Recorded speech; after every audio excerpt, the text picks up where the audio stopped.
But we're going to take a little... Oh, yeah, I forgot. This one also has the broken step. I have to invoke it /n. But before we go a little further, I would like to show... Oh, hey, look, this actually died.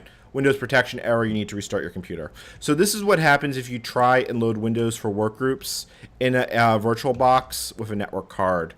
And the problem is... Well, I'll talk about the problem in a moment, but I do want to show the runes that were involved with this. So if we bring up Windows without network, and that's /n, you can see here in About Program Manager, I am running a debug build of Windows. And I gotta tell you, I went through a stupid number of hoops to get this to work.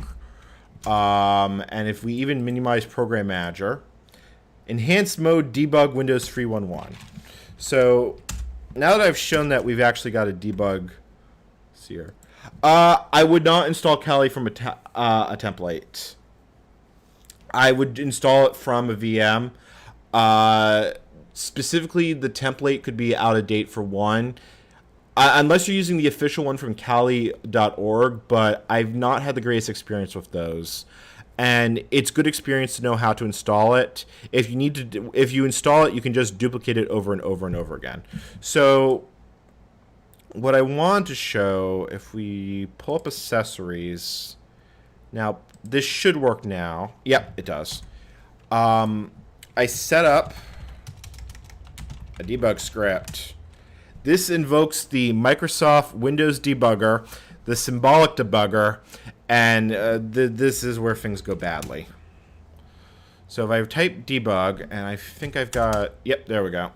If I type enter, we get to watch Windows go down in flames. Yep, we are, okay, we're going to be doing NetWare, but I kind of want to show this bug, and I also want to show you how horrible Microsoft's development tools were for many, many decades. So the debugger here, we die so early in crash, parts of Windows for Workgroups run in protected mode, specifically 32-bit. We are dying so early, we aren't even getting to Windows user land. We are actually dying in the kernel. And the crash is actually denoted right here. Where is it? That's actually not the crash I was hoping to get. That is a completely different crash that I haven't seen before.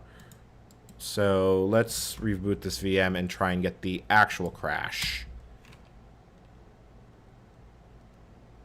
The problem isn't actually the drivers loading conventional memory. The problem is that Windows is literally dividing by 0.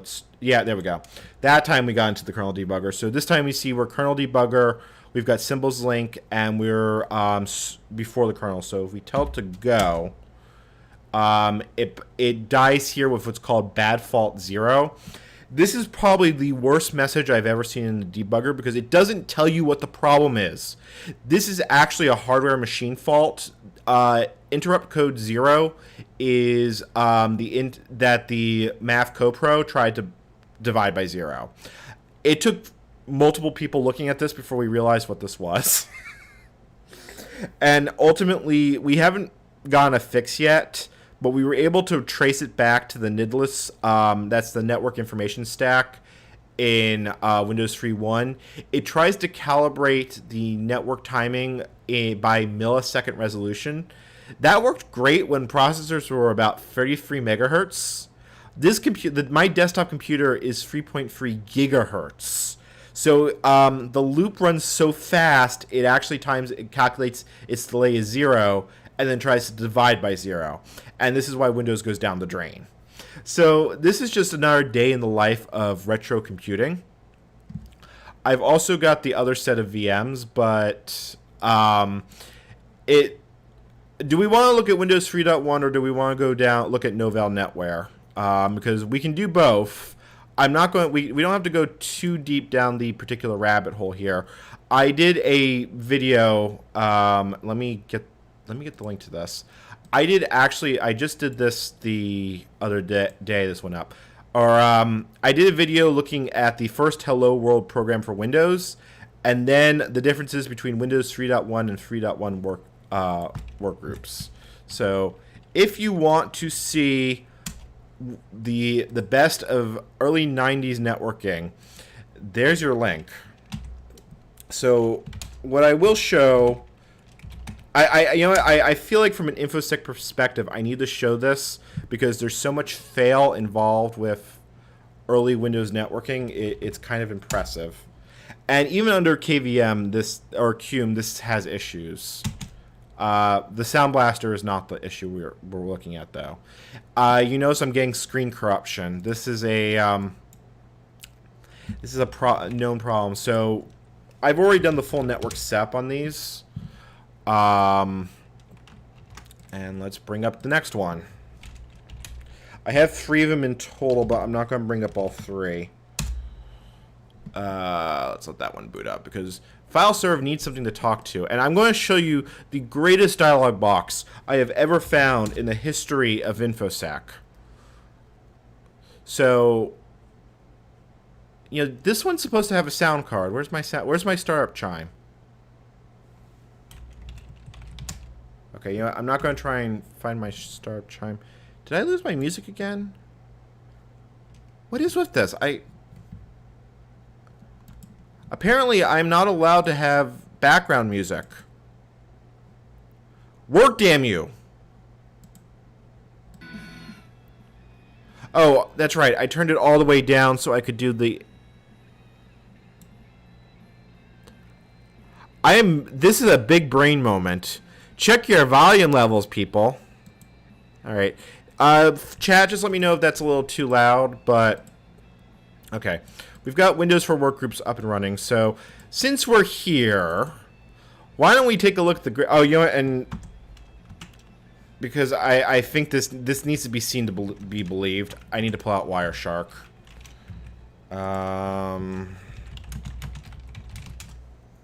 The reason I need to pull out Wireshark is because if we take a look at the network control panel, or actually it was NetSep in these versions, you might notice something's missing. And can I make this bigger? I can't make this bigger. But if I look at the installed protocols, I have NetBIOS, or NetBUI as it was called in this one, and I've got IPX. What I don't have is a TCP/IP stack, because there wasn't one on the disks out of the box. This is what was installed. I could install ArcNet. I can do NetBIOS over ArcNet, but I can't do NetBIOS over TCP/IP unless I install a free service patch from Microsoft that adds it. ArcNet was an alternative to Ethernet. It was a layer 1, layer 2 transport protocol. But if you want to see real Ooga Booga networking here, let's pull up the Win32 bridge. And you see that, and I will actually pin this because this might scroll by fast. So if we now go into File Manager, and we go to, I want to connect to a network drive. There it is. So this is cursed image. This is IPX on layer 3, which is Novell's Internetwork Packet Exchange, their alternative to TCP/IP. And then Microsoft is running SMB on top of it. This was a thing. I didn't know this was a thing until I was trying to debug this, and I see this in Wireshark. And then I use it to horrify people I know. But the little house of horrors here keeps on going. So let's put Wireshark away for now. Let's see here. What was I doing? So Windows for Workgroups, this is basically where all the network connectivity in Windows 95 came from. The NT line had its own things going on. You can share folders. You can stop sharing. One quirk with this particular version is that UNC paths are not supported in Windows 3.1. So if you want to use a network drive, you have to mount it. And this is the thing that keeps on going. But as you can see, I can load files. This more or less works the way it works in modern Windows. The bits that get a bit more interesting is that if we quit here, Windows had a bunch of functionality. NetUse is a thing in this version.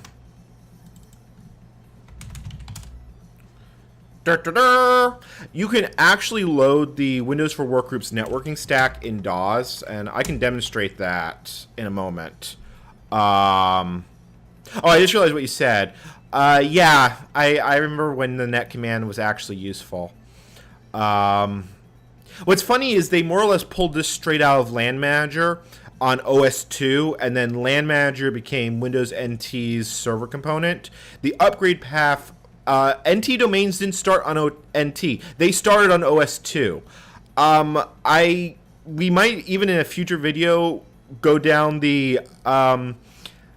I dispute your slow OS2 comment, but the upgrade path, there is an actual upgrade path to Windows NT 3.1, and that's from OS2 1.3. And if we're really going to pull out slow, I might as well pull out Solaris. Yes, I went there. There are no regrets. So there are some pretty interesting bits here. So, for example, Clipbook Viewer. It's not Clipboard Viewer, it's the Clipbook, because you can store snippets of files to the Clipbook. And this is pretty much what became scrap files in later versions of Windows. I think that lasted to Millennium Edition, actually. But the really neat bit is you can look at someone else's other Clipbooks. So if I click connect, and there is a fair bit, there's no Win server, which is why this is running.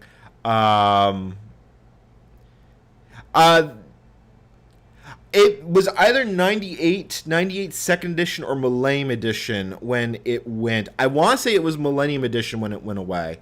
But what I can do here is if I click File Server, I can access File Server's Clipbooks. And I'm pretty sure if InfoSec was a mature field in 1993, this is where we would have found all the shared lists of passwords. So, I actually had side-by-side compares, and if you want to see them, look at the YouTube video, which shows the differences between this and Windows 3.1. But I actually set up Mail and Schedule Plus. So Mail is a little bit of a wonderful house of horrors, and actually to show this properly, I need to delete this configuration file. So let's take a little trip to FileMan. I need to find MS Mail. Come on, where is it? I cast you out of my file system. So the reason why this is a little house of horrors is the first time you load Mail, the full Mail product did support CC Mail. This one doesn't. This one supports connecting to a post office on a network share. And this is where we get to what security, because every user has to have read-write access to the mailbox. Oh, and any user can create an account. If I click no here, it will actually create an account. So if I just say here, I need new account, and yes, it leaves your password unencrypted because InfoSec is hard. Let's see here, and then mailbox. Wait for it. And if we now log in as administrator, which I believe the other machine is, the first user in the post group is the administrator. I actually haven't found any sort of access control list in this product. If we look here, Post Office Manager, yeah, there's the account. So yes, basically anyone can create a new account, new user. Anyone can access the mail database, download your address books. Hell, if you really want to, if we go into Program Manager, or if we go back to FileMan and we mount it, WP is that like WordPerfect Office? So if we go here, this is the mail database. It's completely shared, read-write over the network. So you can just download it, and yeah. But the main reason we were going to look at mail is, let me delete its config file again. Actually, I don't need to delete its config file. I just need to log it. And this product is incredibly quirky. I'm actually going to probably do a YouTube video talking about it and then Exchange, but it has the greatest InfoSec option I've ever seen. It has optimized local mail file, and the options you get are double space and highest security. I'm going to let that set, let folks let that set in for a moment. That my options are double space and highest security. I should also note that this is running on DAWs 6.2 and it doesn't have double space. I have drive space. So, yeah. When I saw this, I think my brain shut down for a good 5 minutes before I fully recovered. And then Schedule Plus has... Yeah, that was my impression too. Yes, talk about your nonsensical options. Schedule Plus has another great feature. The system date must be within a range of 1920 to 2019. There's your Why 2020 bug. I can't make this shit up if I tried. What I do need is a drink. And hilariously, if I turn the clock back, it does work, which I will actually demonstrate right now. Let's see here. Well, you know, at least Microsoft was making new and novel bugs and not, you know, the same old, same old. So let's just go back in time 10 years, and it should be happy now. You've got mail, you've got mail, you've got mail. It's fine. And yeah, Schedule Plus. This is basically Outlook before Outlook was a thing, and it strangely works better. But I might be bitter as a lifelong Exchange system administrator, and PowerShell can go die in a fire. That's not the PTSD talking. That's not the PTSD talking. There's not too much more I can show. Remote access. I can't actually do anything with this. This only works with NetBIOS, and I don't have a modem. NetWatcher, basically... Oh, yes, there was an event log in this version of Windows, although you had to actually go turn it on. So, let's see here. Let's go through. Win pop-up. Man, who remembers this thing? Because this thing used to have a UI, believe it or not. Where's my cursor? Please grab my mouse. There we go. So don't you beep at me. Okay. There we go. Win pop-up. And then you can actually send to a user, so I can send to NCommander instead of dev, which is what that machine is. Yep. What's interesting is that Win pop-up by default doesn't pop up on Windows 3.1. It's actually turned off by default here. I actually remember it being used on this version of Windows because my dad's office, and that's how the system administrator would notice send announces. There was also a dedicated chat application, which is a little bit of an oddball. I was not planning on demonstrating this stuff tonight, but because I had it on hand, we want to dial dev, and then this tells me it's a pity sound isn't working because it does actually. So you can see that works, and that's basically all. Let's see here. What was Jack? What was the sane default that they moved away from? Yeah, I'm actually not. I wouldn't be surprised. You know what? Hold on. I have Wireshark running. Let's actually see what it's using as a network protocol. Because for all I know, it might legitimately be talk running over IPX. No, it is a pure BIOS application. Look at that. Oh God, I know what this is. This is NetDDE. Oh, where's Neo when you need him? Where is Neo when you need him? Because I like horrifying Neo with these things. Okay, so I think... Oh yeah, I forgot this. When it's Windows 3.1, you can customize everything. God, there are things about this version I miss. Not much, but there are things. Oh, Jack, you're an Arch user. Don't tell me about computer BDSM. I'm sorry. No. You don't get to play that card, Jack. No. Okay, I think we have gone down the Windows 3.1 rabbit hole. So, I think it's NetWare time. I should warn you all, I have absolutely no idea what I'm doing. So, you know what? I should have shut it down cleanly. Screw it. So, I do know that NetWare will run on VirtualBox.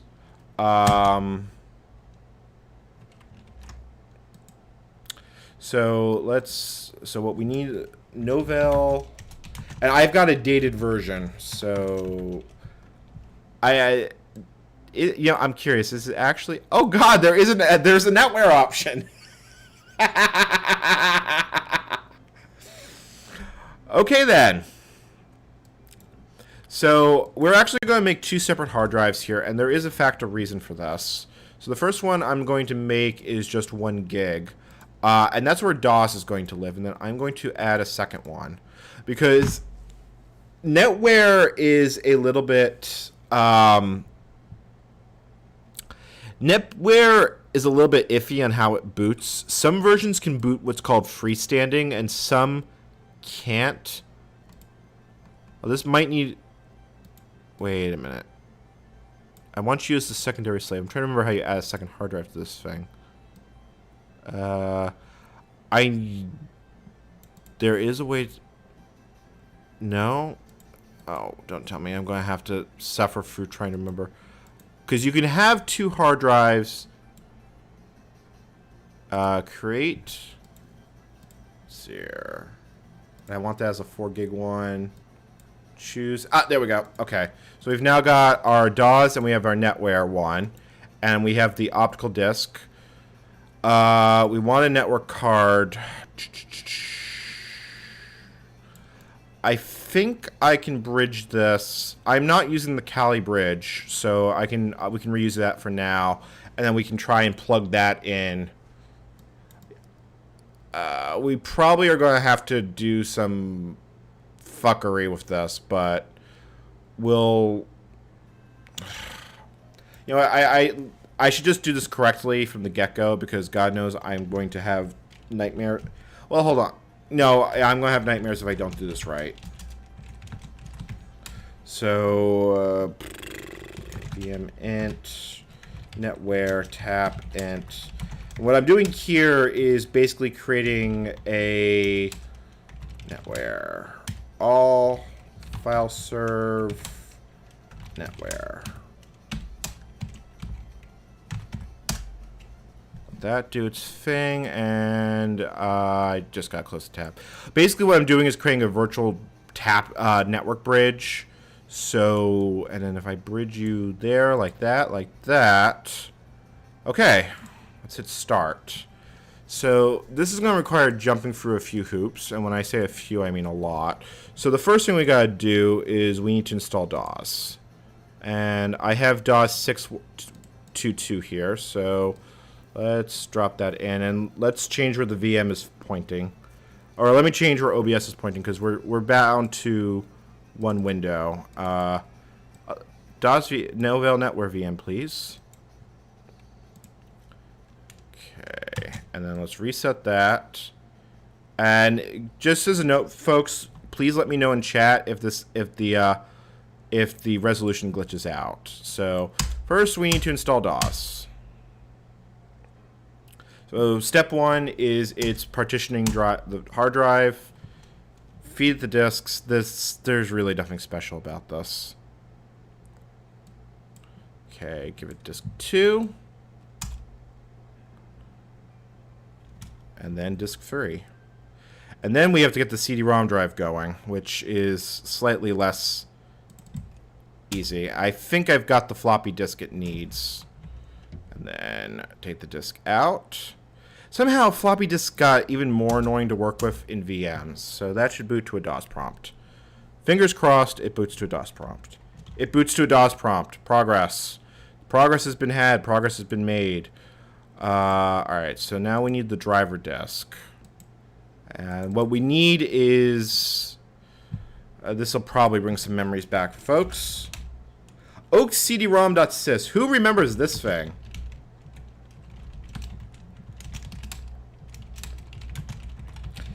So what we need to do is dev oakcdrom.sys. And let's see if I can remember the mscdx. I'm going to let the driver load, and then I'll fix autoexec.bat. So let's just reboot. Because okay.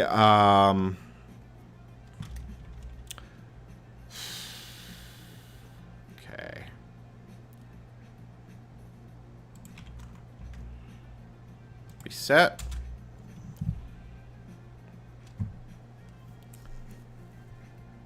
Okay. Well, it sees the... That's not quite right. Why does it say device name 1, 2, 3, 4, 5, 6, 7, 8? Someone at VirtualBox got lazy. On the plus side, it sees it. Now, let's see if I can remember the runes. I think it's MXCDX-LD. 1, 2, 3, 4, 5, 6, 7, 8. Yeah, okay, that's what it is. There isn't a way to change the name. Okay, let's get that in autoexec.back, because I know we're going to be here a bunch of times. I don't want to be screwing with this every time. MSCDEXD... What was the other part of it? There we go. Let's see here. I haven't seen too many questions, but I might have horrified my audience into non-existence. Let's take a look here. Alright, so let's reboot and see if that confirms that the optical drive is working. Got quite a few users in chat, and obviously that doesn't show folks that are here but not signed into Twitch. I don't know how many viewers we have at the moment. So we've got an optical drive in DAWs. So progress. The sound of progress. God, I sound like the freaking medic. So let me just make sure my video is fine. Let's stick the CD in. And then choose. And if we go to D. Oh, that's promising. Okay.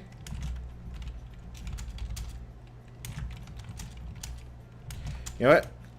I think at this point I have to get the reference guides out, because I have no idea how to install this without a little bit of helping hands. So I will. So virtually, the NeoZ, who does a lot of retro computing stuff, has a guide to actually doing the installation, which I will drop in chat if you want to follow along at home. And okay, so apparently, oh, I forgot that. Technically, folders could be 8 letters plus 3, so because that's not cursed.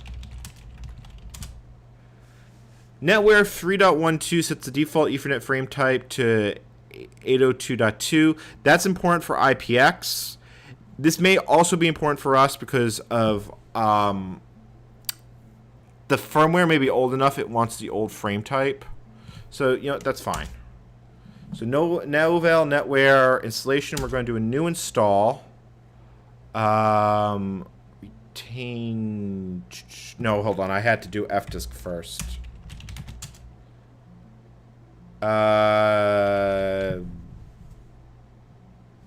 Where's my second hard drive? There should be a button there for a second hard drive. What happened?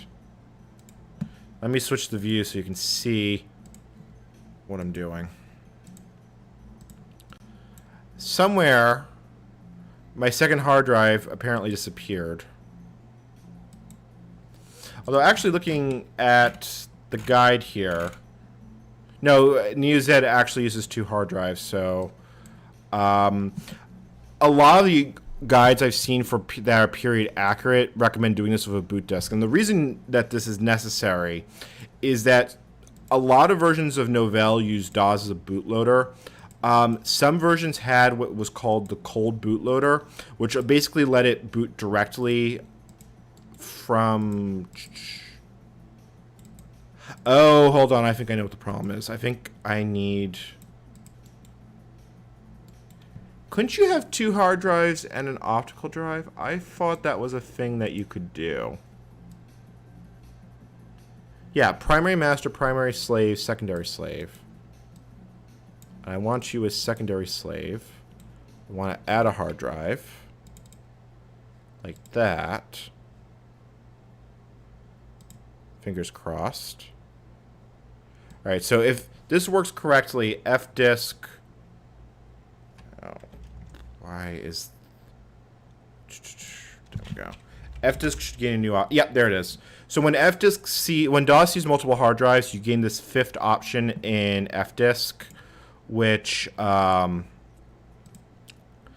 lets you switch the logical hard drive. So we want to switch to drive 2.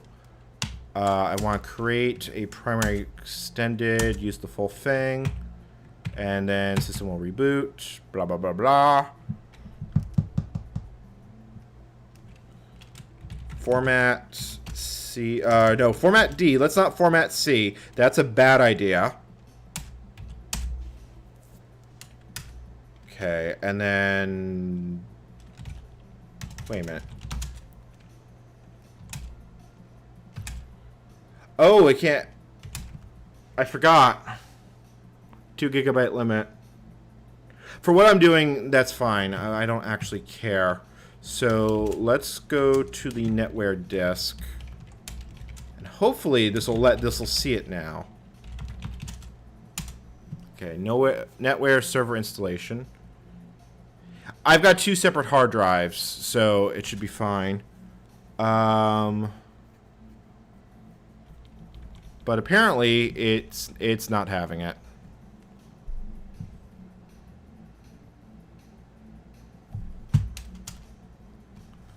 Nope. Why is it even letting me retain this? Netware can't... Well, I guess it could boot from a DOS partition, because it's only the file shares, I think. But why doesn't it see the second hard drive?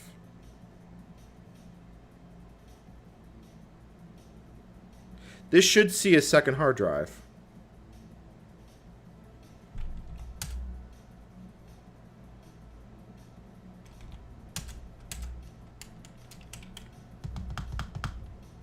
I'm booted from a DOS. Not all versions of NetWare need to be booted. That I know for a fact, actually, is not the case. But this should see a second hard drive, and it's not. Unless the CD-ROM driver is confusing it. But this... the freaking media is on CD.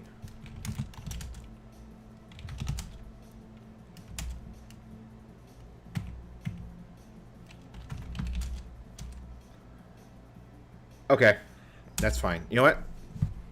We're just going to roll with this. We're going to put the DOS disks back in, because we're going to have to repartition this. We're learning!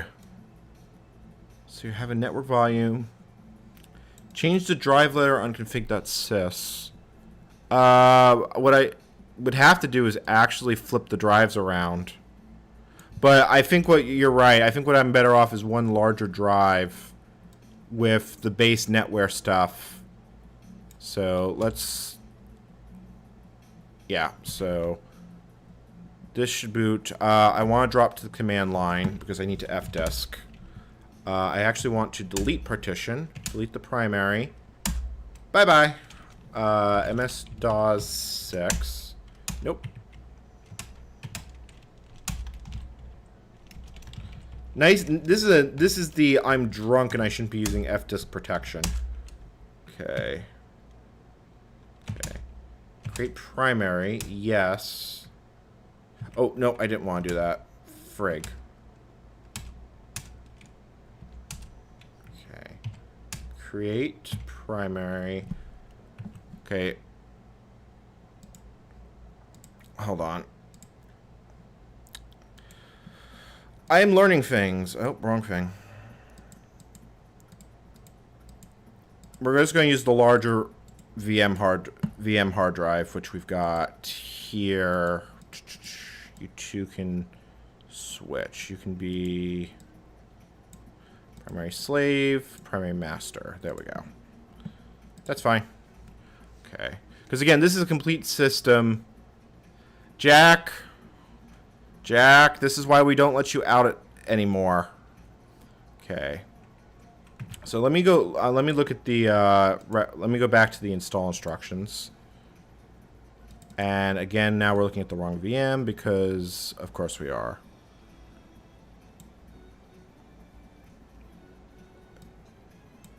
Come on, there it goes. I've been having. I swear to God, I've had more OBS issues.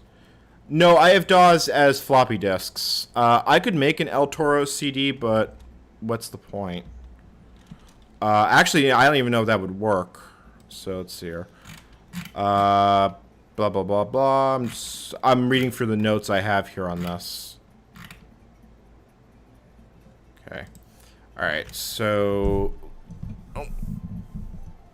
Let's see here. Let's try F-disking this. Create primary. Yeah. Okay. Nope. Go away. Create primary. Don't want to use it. We want 32 megabytes.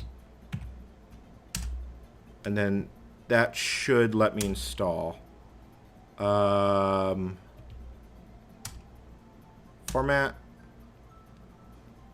Let's see here. Yeah, you can format. It's fine. That's fine. There we go.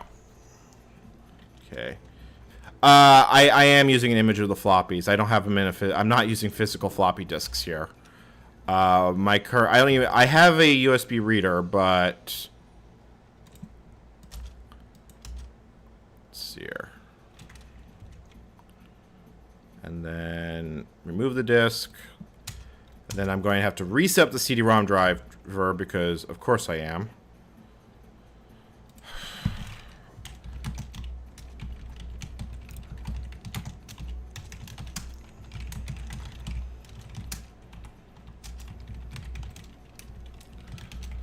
Oak cd-rom.sys. At least we've got edit and then autoexec.bat. 1, 2, 3, 4, 5, 6, 7, 8. And then we'll make that E blah blah blah. Reset, and then let's see if that works. Microsoft never open source DAWs. You might be thinking Calzada, or not Calzada. The company that became SCO, DR DAWs was briefly open source, and then there's free DAWs. Oh, DAWs 2 they did, but it's incomplete. You can't compile a full working system. And it's still DAWs 2.0. That was before fixed disk support. You know, let alone anything else. The network redirector API didn't show up until DAWs 3. Okay, so we've got a working optical unit. Let's stick the NetWare disk in. NetWare 321 English. Install. Fingers crossed. Install. Ha! There we go. Okay, retain current partitions.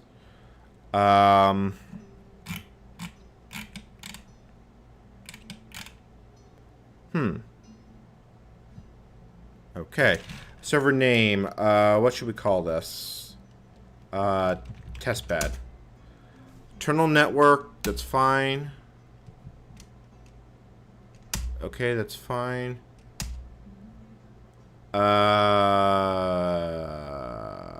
Change source path.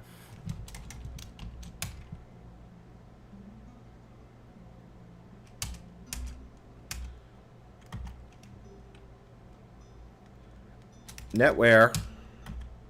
You're on an optical drive.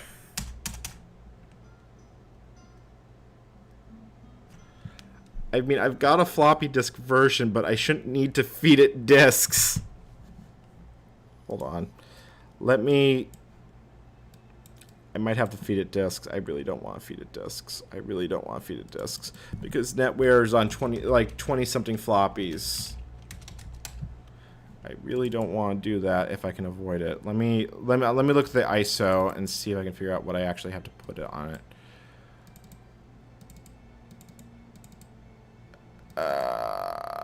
Yeah, I've got that horrible sinking feeling. I do, in fact, need to...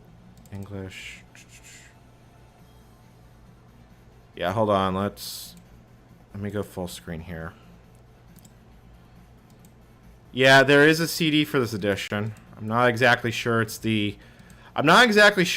what it was shipped on, but this was... NetWare 3.12 was the last release of the 3 series, and I think it was 1994. So, create a share named each one disk 1, 2.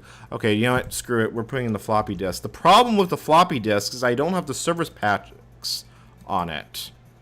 Oh god, this is going to suck. This is really going to suck. Okay. Alright, that's correct. English. Yeah, that's all correct. See here. 10. Do I want to use DAWs format, or I want to use DAWs format because I want to use this for net booting. Special command set. No. I do want auto exact bat to... Insufficient memory to run NetWare 386. Requires at least 3 megabytes of extended memory.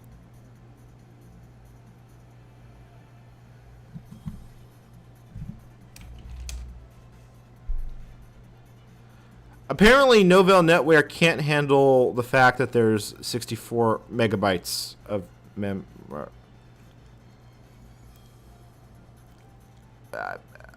Brain. Okay.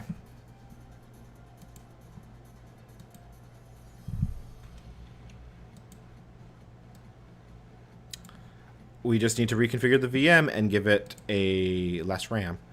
I understand. I can. Oh wow! It actually had a full half gig in there. No wonder it went kaboom. Let's reconfigure. Let's see here. Well, that did something because when we turned this machine off, it wasn't running DR DOS. What is this? This wasn't running DR DOS. Where did that come from?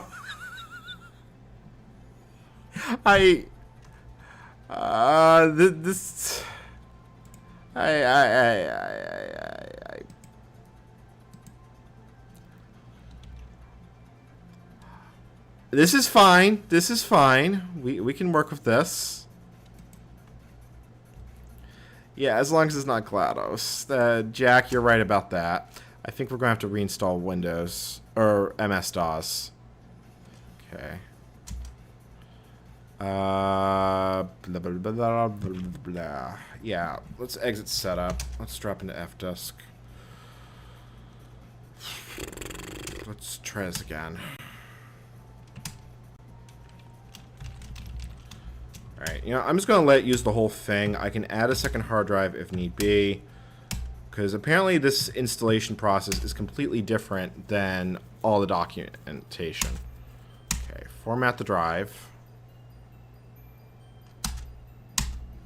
And we're not even going to bother with the CD version this time. We've got the floppies. We're going to use the floppies.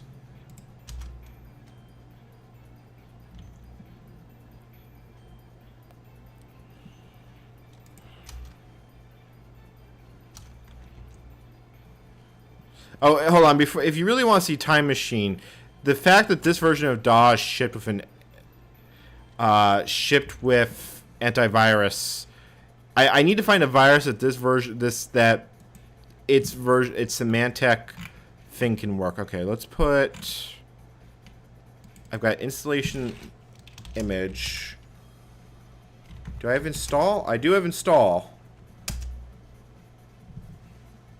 Alright, install Novell NetWare. Retain current partitions. Let's trawl this frustration. Because I think that's an accurate name. Okay, let's copy server boot files. there. And then it's going to want... The disk feeding is real. That's why you're seeing my mouse move on screen, because I am selecting in the file dialog. Okay, system 2. We're installing! But, yeah, this is going to take a while. Interesting, it supported Unicode. Set locale, that's fine. We're going to keep DAWs format, no special start commands. Yes, yes. That's the console.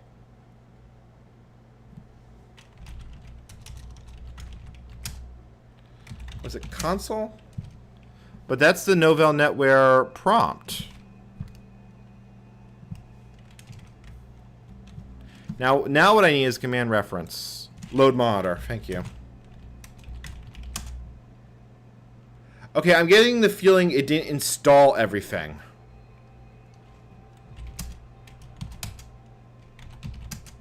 Like, I don't think it actually installed anything.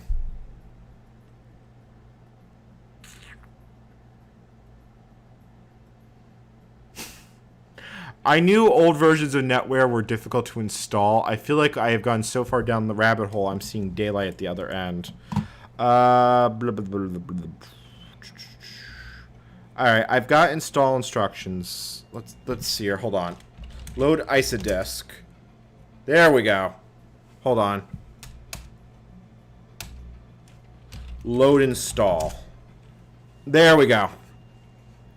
I have the instructions. We have the power. You get just far enough into NetWare to run the LVM for this. Okay. So now, disk options, partition tables, and well, this is interesting. My arrow keys aren't working. Yeah, I've got no working arrow keys. How do I select things? I know it says use arrow keys, but that doesn't help me with the arrow keys. Okay, the numpad works. Numpad works. Create Novell partition. That's fine. Yeah, that's all fine. Okay. Create partition. This is really, really awkward. Okay. So escape. At least I don't have to run compro. Let's format. I don't think I want to do that. Let's see. I've still got more notes here. Okay, so now we need to mount it. So if I go to volume, insert. Apparently not. Let's see here. By selecting it. How do I do this? This is... I've used a lot of old operating systems, but this is quite different from what I'm used to. Okay. So load install. I want to syspartition. The rest of it is data. Create a new volume essentially. Okay. All right. That is interesting.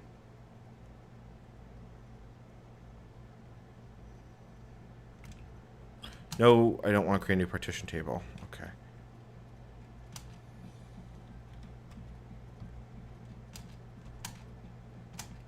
Okay, you know, oh, this is the second drive. Yes, this can actually, we can make a new partition table. You can create a new network partition. That's fine. This is all good. Okay, so that will probably, that'll be our data partition. Select free space. I can't select free space. I have no way of moving to it.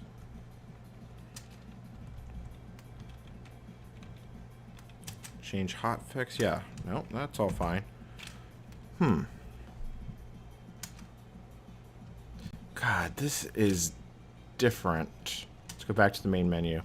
System, nothing there. Ooh, okay, that doesn't do anything useful. Format. Let's see here. On the first disk, create network partition. I've got one. Okay, let's delete it. Create. Create partition. Okay. But I can't select. Let's see here. Press escape to go back to the root volume. Okay, so we go to volume options. Press insert.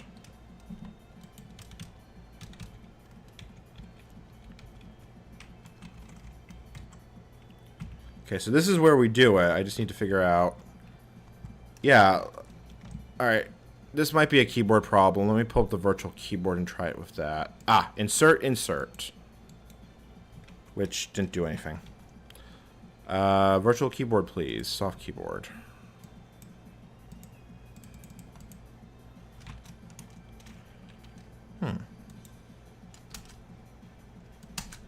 Yeah, this is definitely the problem here is a literal keyboard issue. Yeah. Let me switch the screen so you can see. I've got the keyboard up. Arrow keys, as you can see, are not working. I can if I use the oh, hold on, it's because I got numlock on now. Like, see, I can do this and navigate. What are you sending? I'd love to create the sys volume. The problem is I literally can't send the insert key because if I go to volume options, it says press insert to make a new volume. Now you work? Okay. That's fine. That's fine. There's sys. Okay. It's fine. Yeah, and now my arrow keys are working. What did I do? Create volume. I'm just, okay, it did not make me run comp surf. Alright, and then let's create data. And we'll do that with the other one. Thinking about it. Okay. Alright. So if we go here, let's see here, to mount. Okay, volume. You need to mount just by selecting it, go to status, mount volume. Okay, that means it's active. Okay.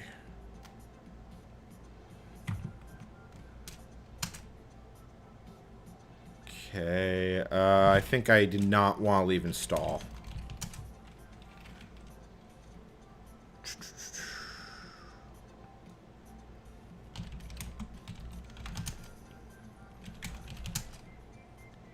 And I think this is where I goofed. Let's see here. Load install. That worked the first time, but now it can't load it. Let's... Can I reboot?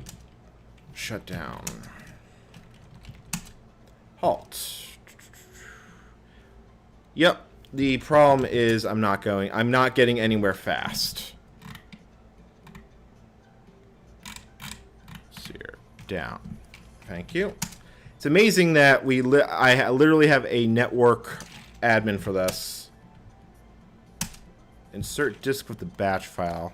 I think at this point I can just reboot the thing. And if it works correctly, it should go into NetWare. And it didn't. Oh. Oh, the disks are... Oh. The Novell disks are bootable. That's how I ended up in DR DOS. This... Okay. File server name. Frustration. Shoot.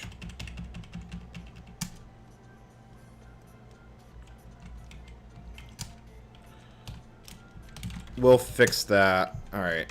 Now we're getting somewhere. Let's see here. Yeah, I should have done Beef Babe. You're right. I should have. There's no accessible drives with netware partitions. Oh, I need to load ISODisk. That's what I need to do.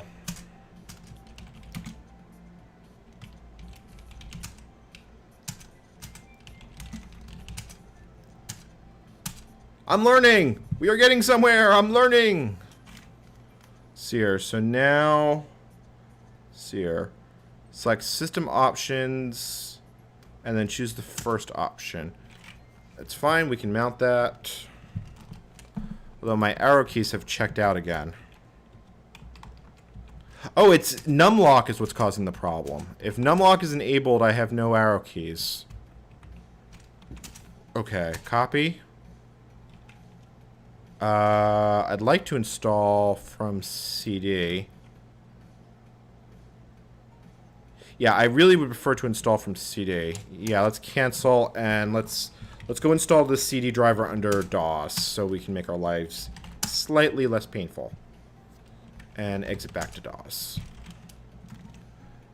Okay. What I need to now, I need to put the Oak CD back in. We get to do this again. And whatever we're listening to is really catchy. Oak CD-ROM, sys. Because, you know, it's only the third time tonight I've had to set this up.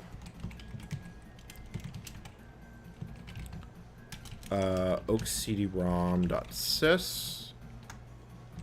You're technically supposed to put a device name, I think. You know, it works without it, so I don't know if I care enough.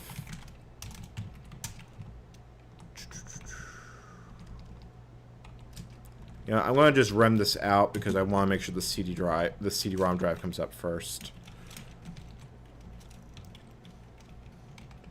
Drive letter E, device name 1, 2, 3, 4, 5, 6, 7, 8. Okay, let's reboot.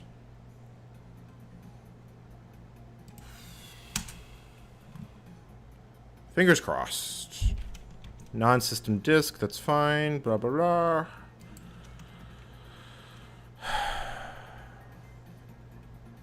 For those that have serious nostalgia for the past, let me tell you, it's not all that it's cracked up to be. Oh. Oh, did I forget to actually copy the stupid I think I forgot to copy the driver. Yeah. I should note that I am fairly sleep deprived. No, I've got it.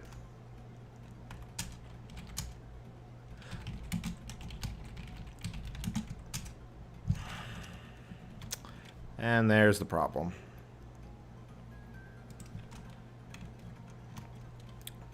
So, folks, I hope you're all enjoying this. And, you know, please make yourself known in chat.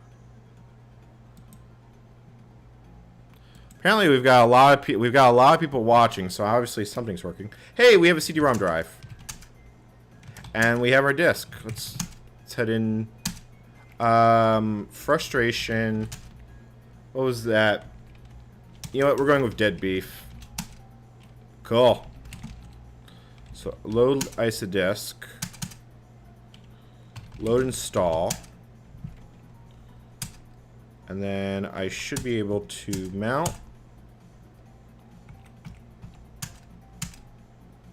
And then we've got it on CD-ROM. So NetWare 3.25 English. Yes! Yes! Oh, that is success. That is success.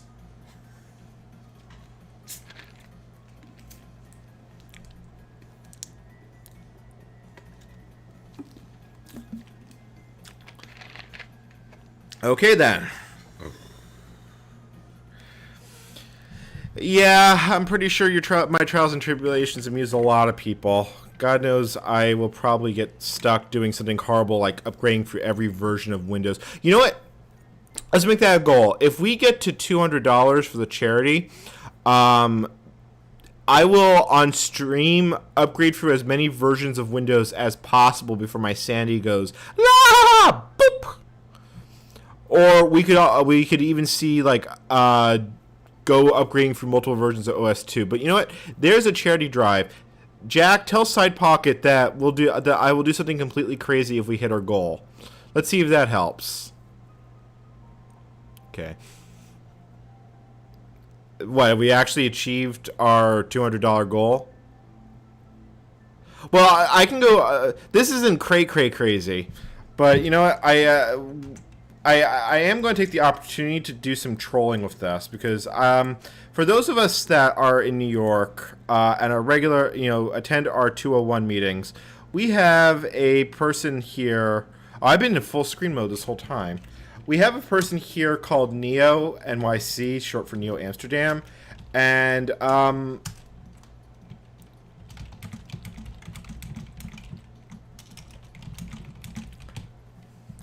yeah, I let's just say I enjoy specifically. They're here in New York with us, but obviously I haven't seen them due to pandemic.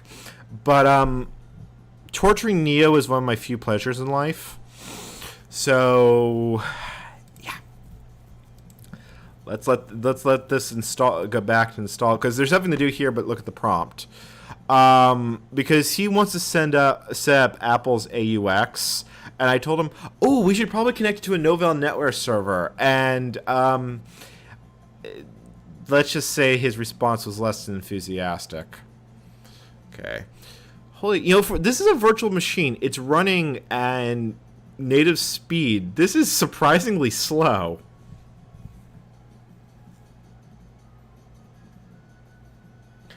I mean, I'm not complaining. It's entertaining. I mean, hell. Copies of NetWare for 2.01 recently cropped up and were archived. Well, technically we're running NetWare. We just don't have any network yet.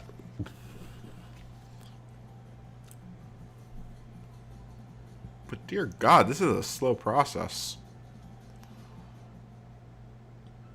Yeah, like what we might end up doing on a future stream. I mean, if people are more interested in the retro tech stuff than the Kali stuff, I am completely and totally happy to do that. Although there'll probably be a lot of hoop jumping, and there's only so much retro topics I can cover. But I'm always, this has always been meant to be kind of a free-form session. As long as if people like have anything they want to see, like we are planning after this that we're probably going to put a poll of various topics. So, yep. Well, I've heard that NetWare, once you actually get it going, is very set and forget. But if you want to do something like share a printer, it's cry in a corner. I've heard print sharing on NetWare was notoriously painful. And most of the surviving documentation on setting up RPL install, because that's where we're going with this, actually talks about doing it with personal NetWare, which was NetWare's competition. And oh God, I'm going to have to set up Windows. I'm going to have to set up a Windows client to install the admin to install our console on. Unless I want to use the text tools, which I guess we can. They're not horrible. Use the old Jet... Oh, God, Jet Direct. Just think about it this way. At least I don't have to freaking feed floppies into this. Imagine what this would be like if I was sitting here feeding floppy after floppy after floppy after floppy after floppy after floppy after floppy. I installed OS2 from floppies. That was 31 disks of floppies. And that was for 2.1. That wasn't for 3.0 or 4.0. Okay. So now it's... Speaking of OS2, it's installing the client. So, progress. I support for 8 years. OS2 or NetWare? Or yes. Okay. Who knew that a stream of installing Novell NetWare could be interesting? So I do need to figure out how I'm going to get the PCNet driver on this thing. So let's see here, because that's what we have. I don't want to use an NE2000 card because an NE2000 card is going to want to sit on interrupt 9, and that has issues with PCI. 4x to 6x. Neat. Let's see here. So how I still need to figure out how. I'm good at inducing that with people. We might, you know what? If I really want to cause pain and suffering, we can talk about Xenix. And that, I don't know if that's a threat or a casualty. So at this point, since I think Side Pocket probably went to bed, please don't. File upload complete. So I'm guessing that's a good sign. Let's see here. All right. Next step in the instructions: copy complete. Exit the installer. Okay. Yes. Oh, that's a good sign. That's Bindery is open. Okay, so I don't think. Yeah, I didn't think that was there. Currently installed products. All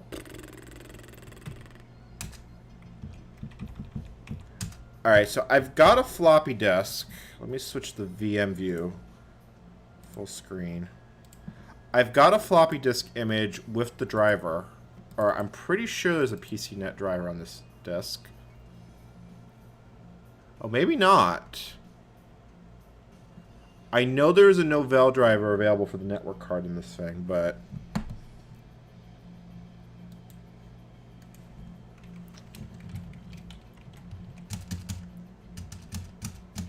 yeah, no.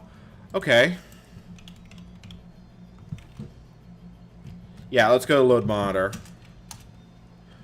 Okay. I still need to actually...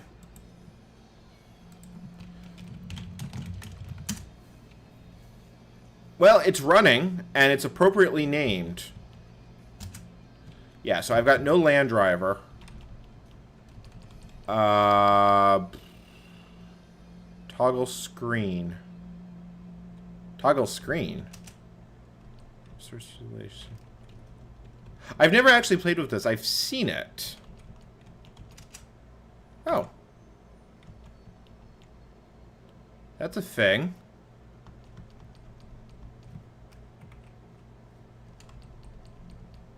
Sorry, I like I said, I don't have an NE2000. Well, it's not an NE2000 network cards. It's an AMD PCNet, which has a NetWare driver.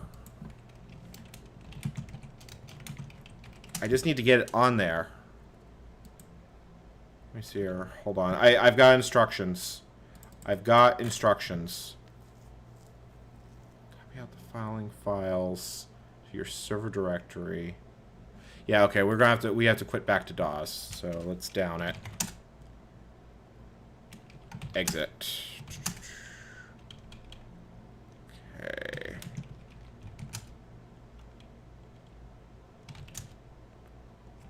So we've got, let me see here. Where is it storing these?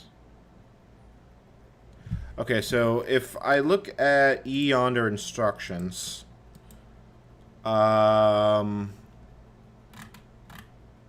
this is what it says about setting up the LANman driver, or setting up the correct one. So apparently I need these files. Problem is getting files from NeoZed is annoying. He suffers from bot attacks, so you need to do this stupid thing with a password. Okay, that's one.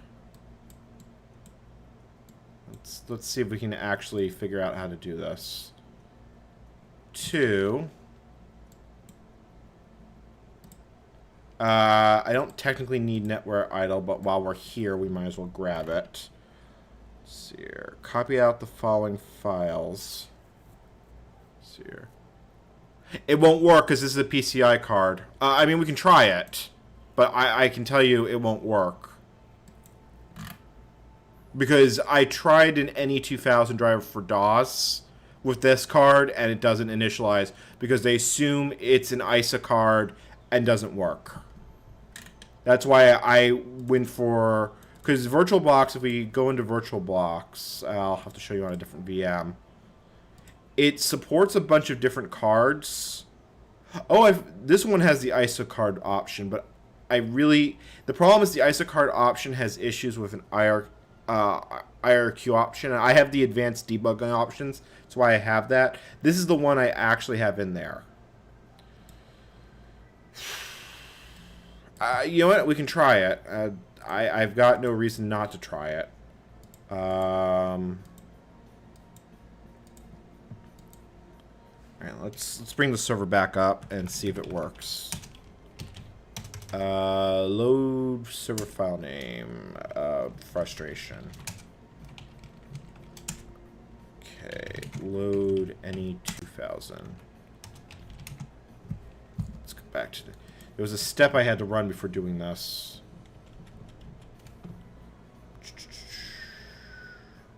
English. Oh, right. I have to mount the drives. There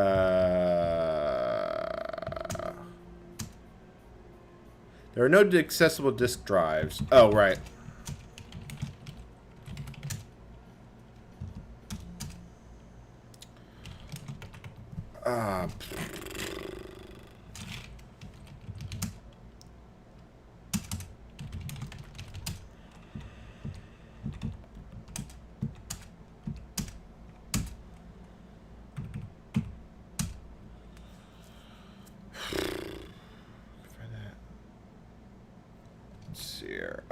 Is there a way... Let's see here. Load monitor. What's the easiest way to edit startup.ncf, or is that on the DOS side?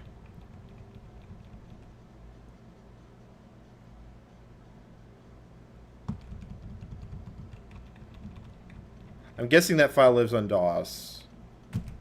Oh, okay, fair enough. Load install. Product. You know what? Let's create. That's fine. Load. ISA disk. Mount. I guess mount all works. All right. Let's see if that. Let's see if that actually works. Let's handle this one step at a time. Exit and server. Let's see if it.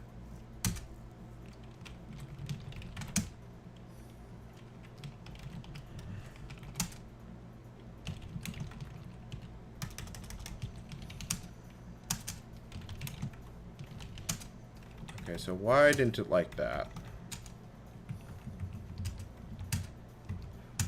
I get the distinct feeling it's because I'm loading from DAWs that it's having issues. Oh, there we go. Okay. There's the problem. I need both files. One to load ISA disk at the start, and then let's down it and see if that actually works. Server. Ha! That worked.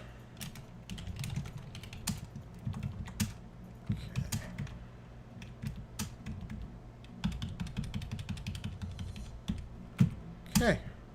So that handles the auto exec part. So now let's actually work on the network part of this. Okay, so let's see if NE2000 actually works here. I don't think it does. Yeah. Board did not respond to initialization command. This is what I expected, because it needs to be initialized for PCI. So we need to get the driver onto this side. So how do we do that? Your server directory should contain the following files.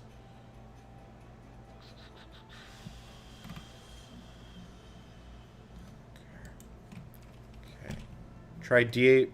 Okay, I'll try it. D850.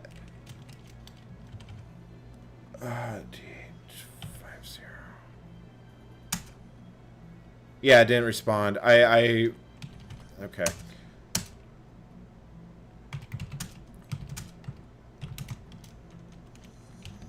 I just want to see what NetWare loadable modules are here. I'm just curious. Okay. So let's make a fake floppy disk so I can copy those files onto it. Create image. Create Novell NetWare. Let me switch the view so you can actually see. Oh, I was still full screen. Okay. Folks, do let me know when I get the view wrong, because retro drivers.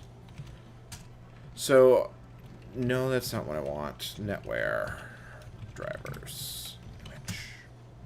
Create that. Choose, and then format, please. No, no, no, no, no, no, no, no. That was the wrong command.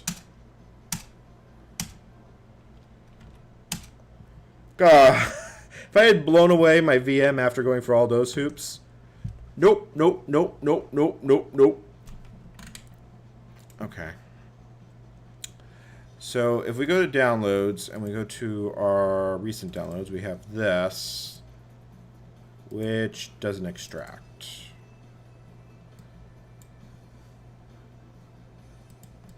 Did that get corrupted or something? Let's take a look here. Because that suggests it's an archive of some sort, but who knows. Star.exe, we have ODI33G. It is a self-extracting archive. Okay, so let's mcopy it onto the disk we just made. Retro drivers, NetWare drivers. And we want to copy you onto the disk. And now, if we check in the VM, we should see it. Hey, and we do. Wow. Holy crap. That is a message. Continue extraction. No, hold on. Let me not be in the server folder, because I can just see that going badly. Continue extraction. What? That extracted a lot of things. Okay, so apparently this is in 3 free spec. I need the following files here.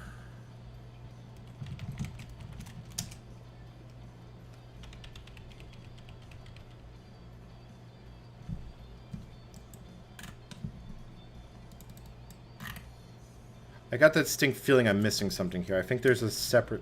Oh, wait a minute. I know there's a separate PCNet driver, because I... No, like I said, part of the source code was published for the PCNet drivers. I wonder if the NetWare one's in here. I've got Solaris, I've got Nidless, I've got Unixware. I've got basically everything but what I actually need. Yeah, here's the package driver source. Yeah, I want to load them. I just need the right driver. I need PCNetWare L. I need this.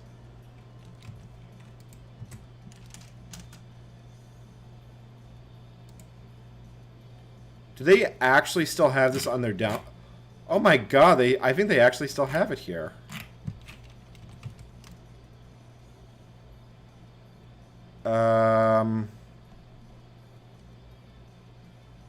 It's a little bit newer than I would like.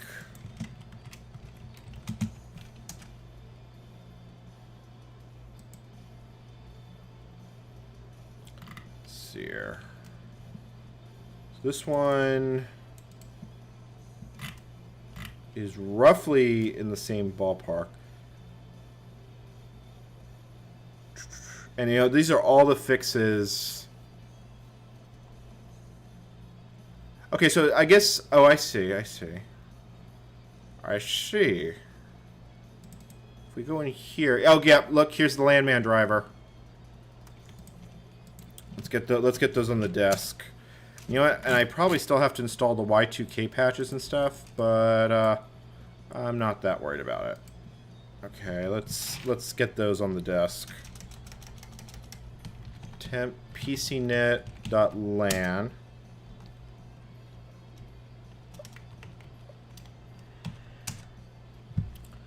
Then if we go to A, that should be there. And sorry, I'm not looking at chat at the moment. pcnet.ng.lan here. PC. Okay. Cool. Okay, so we've got those on the DAWs partition. So now we've got that there.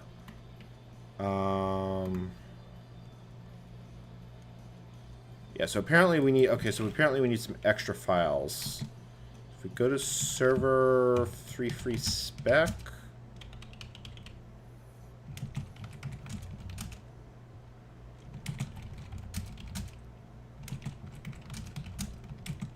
Spec. So this is what was extracted by that patch.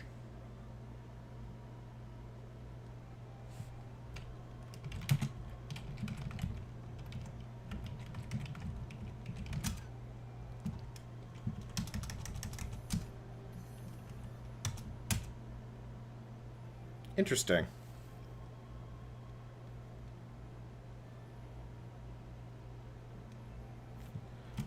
That is interesting. Let me back. Let's look at these. This set of instructions is slightly more clearer. Think NBI. So we've got the two landmans, MSN. I wish I had. Wait, I've got tree. That doesn't actually help me. Let's see here. Copy the. Okay.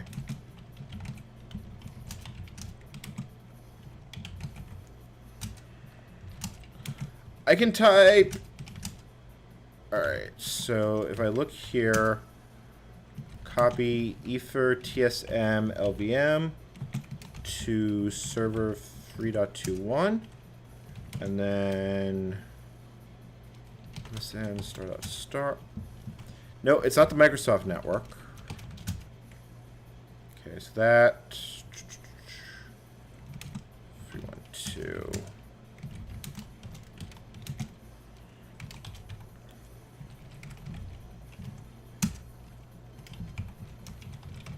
Okay, I think that's progress. Let's.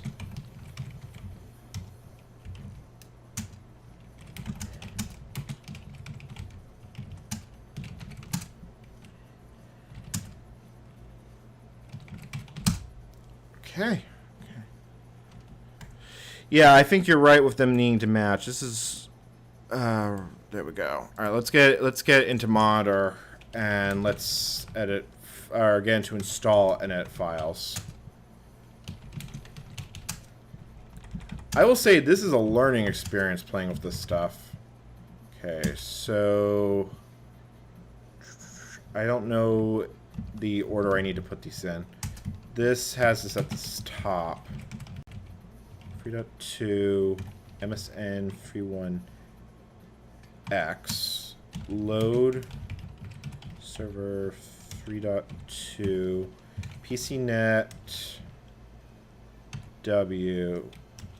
This has slot 2 frame Ethernet 2. That should. Okay. Bind. Yeah, I'm not going to do the bind. I'll do that interactively. And you know, we will actually try this from here because I want to see what happens. So that's be retrieved. That's promising that it saw that. PCNet, slot 2, frame, Ethernet.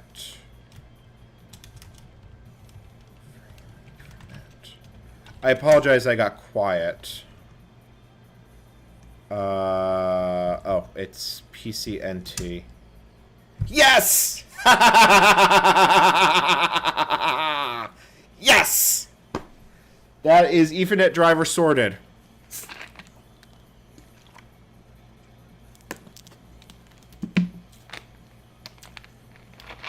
Now,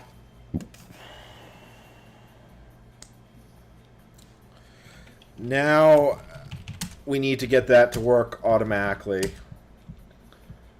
No, you're not old. You're just well knowledgeable. Alright, so let's down it. Let's see if this actually works. The worst part is that when I do a video on this, I'm going to have to redo all of this. Didn't we already do that? Oh, I see what happened. I gotta change the order in the file. That's fine. This is fine. This is all fine. Load install.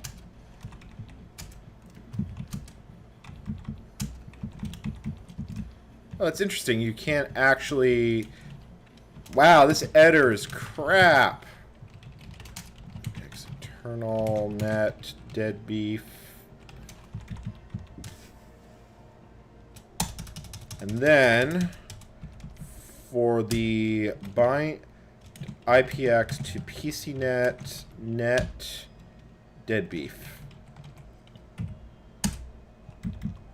I think that'll do it.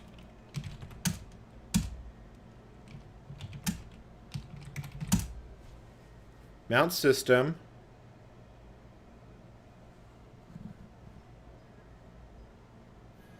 I think that worked. Hold on, let's pull Wireshark out. Because when the server comes up, it should do an announce, if I understand NetWare correctly. Let me switch the view for you guys so you can see what's going on.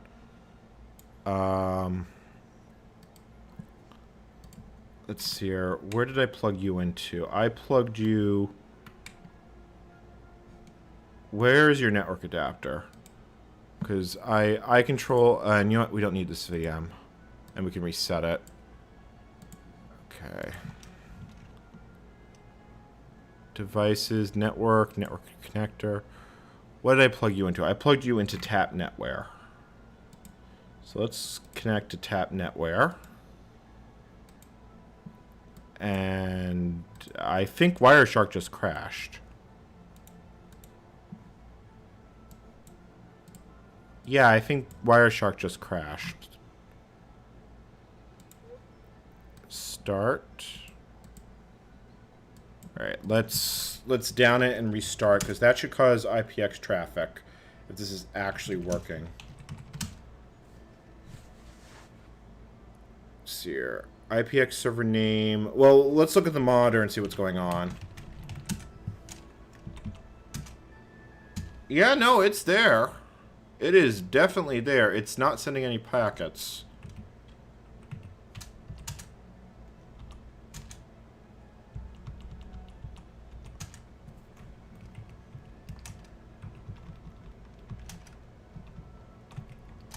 But, yeah, that's there.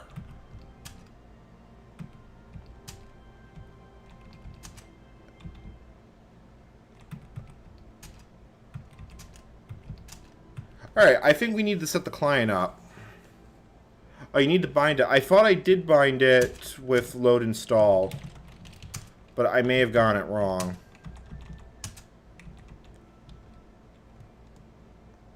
Let's do, you know what, we'll do it from the command line. Bind IPX.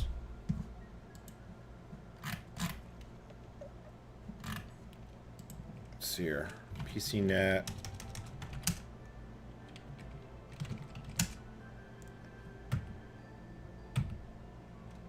Dead beef is already in use. Unbind IPX. Unbind IPX dead beef. PCNet.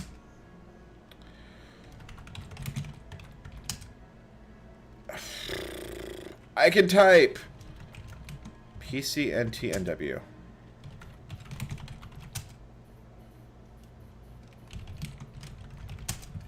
What am I doing wrong here?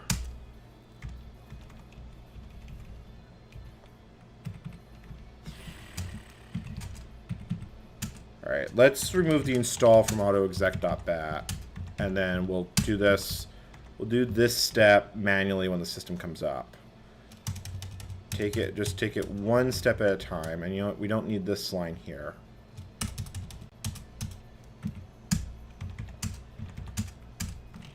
Down it. Exit it. Server. Okay. I'm only taking it out for now so I can actually figure out what's going on. IPX, PCNet, PW. Dead beef. What is it in use by? Wait.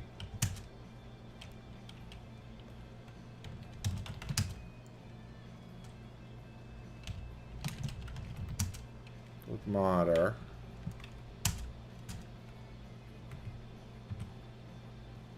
It's in use by the server.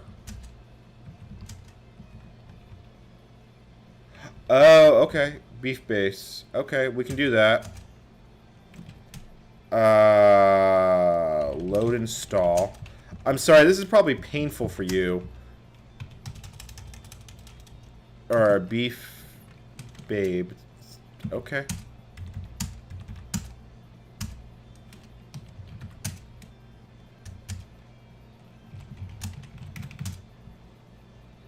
Okay. Let's see here. Bind IPX. PCNet. Nope, it's already in use.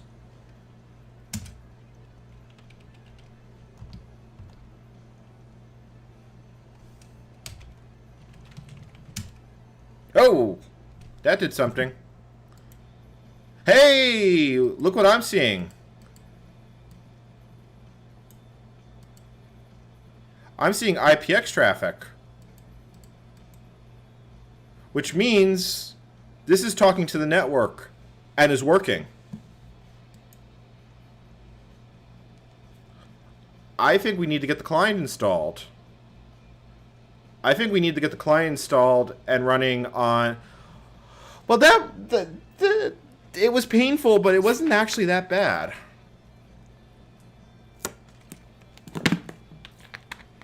Okay, let me take a look at the disk and see. Let me look. I've got the CD. Let me figure out what clients we have. If we've got a Windows client, I'd like to go with that because you know what? At this point, I can go with something a little graphical. Where's my NetWare disk? Because you... DOS Windows. Okay. Yeah, alright. Oh. Let's put this in monitor. Because this is what every Novell Network server shows. Unless I got crazy enough to port NetHack. I think we're going to have to install DOS. And I think we're going to have to install Windows. 3.1 or 3.11. So... let's grab VirtualBox.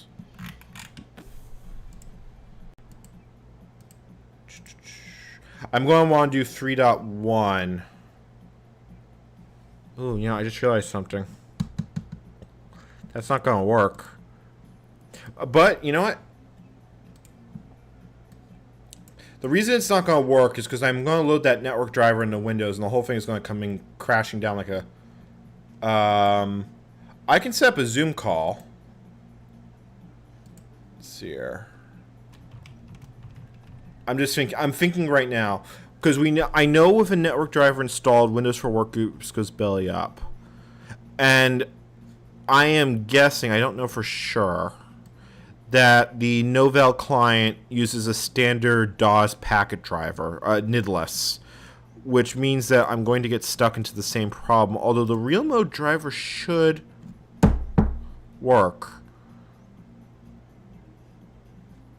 So let me think about this. How do I want to solve this problem?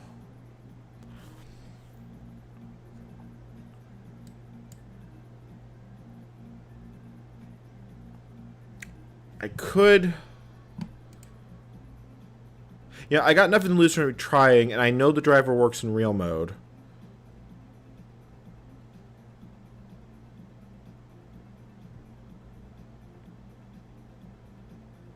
Yeah, screw it. No, we're going to just use Cume, because I'm going to use something that I know works, and I'm going to use it on a VM I don't care if I destroy. I think I've got a free one. Yes, I do. Okay. The upgrade VM can go burn in hell for as far as I care. So the biggest problem with doing this, you know, I am going to have to do a little bit. Start net, because we need to bridge. The duct tape is going. We're about to go heavy duty duct tape on this.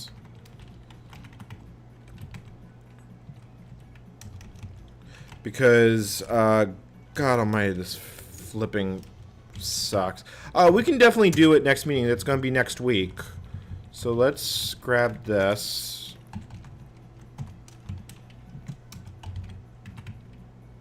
Because start upgrade was a scratch thing I did to do some testing. So I don't actually care what's on it. So, and then I want to copy its up script. Alright,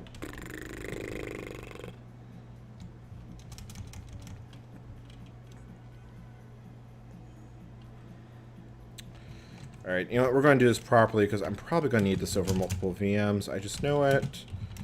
IPX client, IPX client.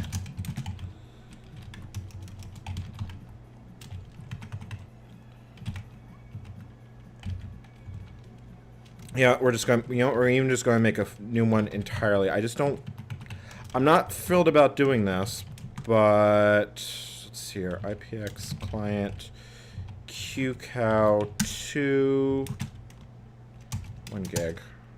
There we go. Okay. Me? Let's see here. In 1997, I was 9. It's in Ubuntu, yes. Okay. I worked at Canonical for several years, and despite my grips with Ubuntu what it's become, I have yet to find a Linux distribution that frustrates me less. Not that it's good, but you know, let's see here, networking. Let's see here, Cume start file serve blah blah blah. This is going to be Cume start ipx.sh. See, this is my biggest annoyance with Cume is you end up with about 3 million flipping shell scripts. Okay, and then what I want to do is we're going to want to tap IPX client, and then we're going to want an IPX client up script. And we're still going to need yet another one after this. So, okay. And then we just need to move this to IPX client. IPX client like that. That's not what I want. All right.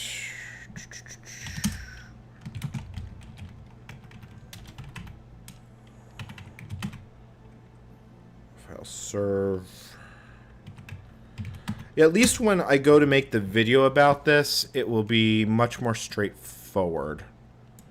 Because at least I've already done the part of figuring out the I've already done the how do you do it part.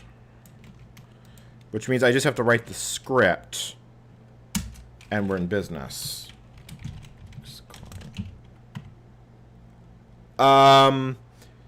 Yeah, we're having the meetup on Friday, and then this is my weekly tech show where we are currently setting up Novell NetWare.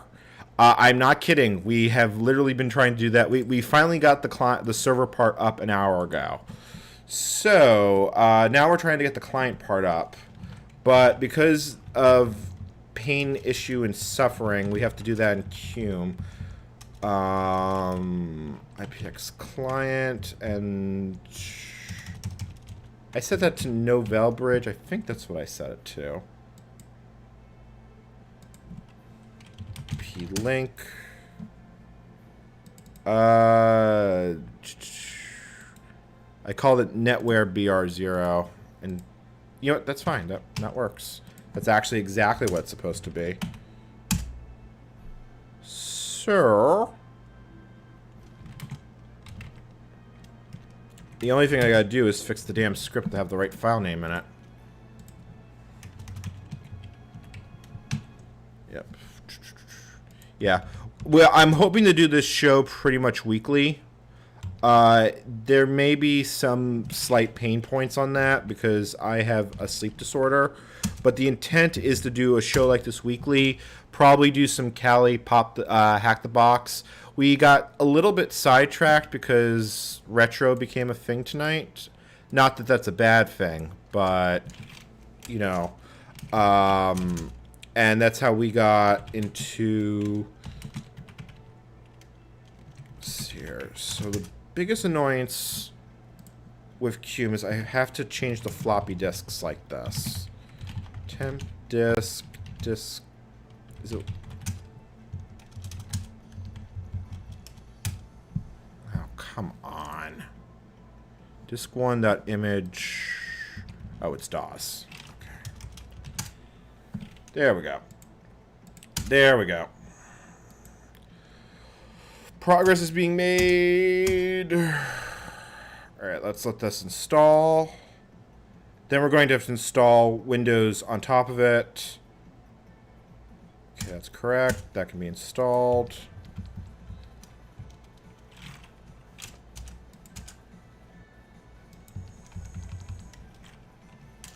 Okay.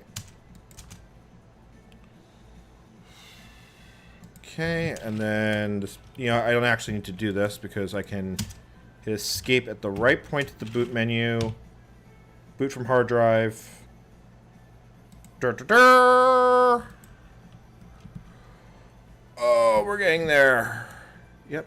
The meetup side pocket, I don't remember what alright, I hope you have an awesome night. We're probably going to go to midnight and then I will probably tap out. But we'll see. I'm getting the distinct feeling we might not finish this tonight, but you never know. You know, it's like we take it one step forward, 55 steps backwards. No, wait, that's the wrong sentence. Okay. Change floppy, oak, CD-ROM. Because, yeah, no, I'm actually going to need a CD-ROM driver.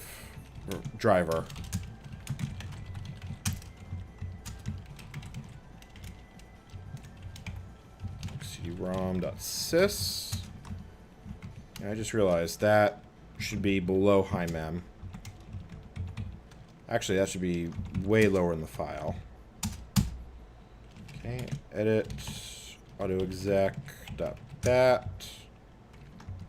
Wrong file. Edit c autoexec.bat. Alright. Sidepod, yeah. Check our Twitter, which is where we more or less post all those things. /LT. And then reboot it, and let's see if we have a working optical drive. Fingers crossed. Hey, wait, no, we have a working optical drive. Side pocket, I think it's the DEFCON 201 person in chat who is side pocket. Is the person who knows all. Who knows all, reveals all, and I don't know, something. God damn it. When you accidentally control Z something you really shouldn't have controlled Z'd. Yeah, I am definitely tired. Alright, and then let's... Problem is that a bunch of my file folders have spaces in them. I know, not great practice. Alright. Let's see if we have a working optical drive. Okay, change CD-ROM 0 to temp. CD-ROM. Disk. They changed all these names to be really stupid. Let's see here. There is a way you can see this. Let's see here.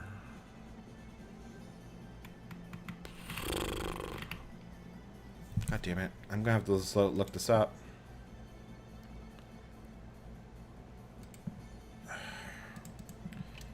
Cume change CD-ROM.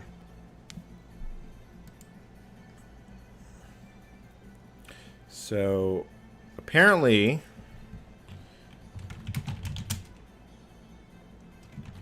why would that is a really weird thing to call it. Okay, now that we've done that, can we actually read the disk?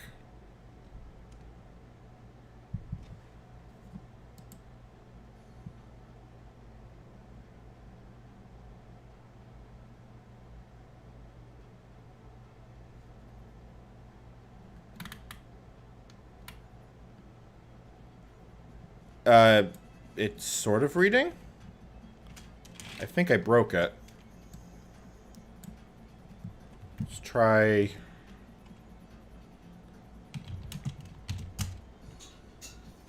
Why is this having issues? Okay. Yep. Well, what are we covering this week on Friday? I don't remember offhand. Why is this having optical drive issues? Why am I suffering through this?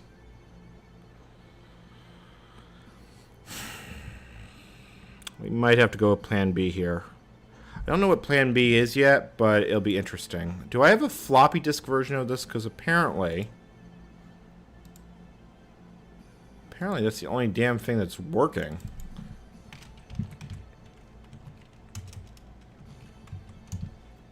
Let's take a look in the good old software folder.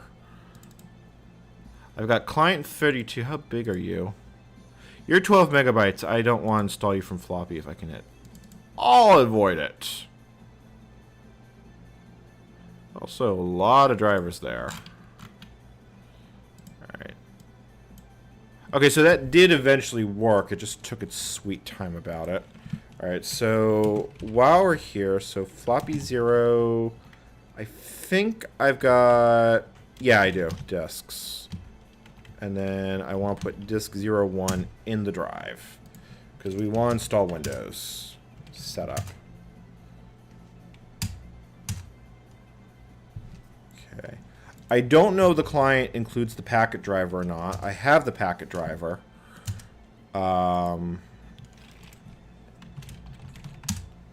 This part I'm getting to the point that I can do in my sleep. Alright.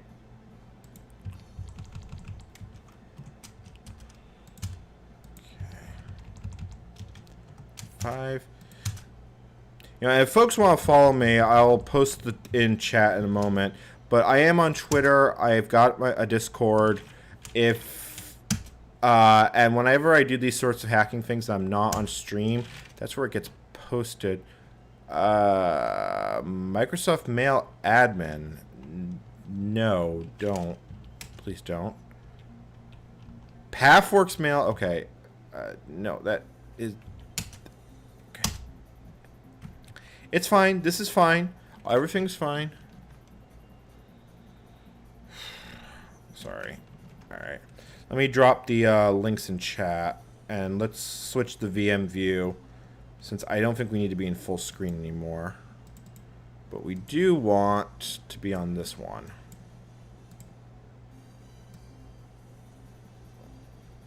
There we go. Alright, so when... Alright. This is running in a very low resolution. Okay. God, I can literally hear my entire computer spinning up trying to load a virtual CD-ROM. I probably need to install the PCNet driver first. So, you know what, let's do that. Well, you know, the order probably doesn't matter. So we'll find out. Let's do install. Novell NetWare client install. Yes. Yes. Yes. Yes. See the list. I'm hoping it's on here.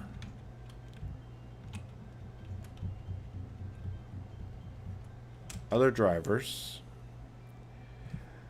A driver diskette must have the driver.dos or have an INS file. I was afraid of this. There are other drivers. Let's see what we have here that are available. Do we have a Realtek?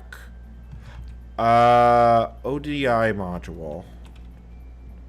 We have a Realtek driver. I can do that really easily. But I think we have an ODI module.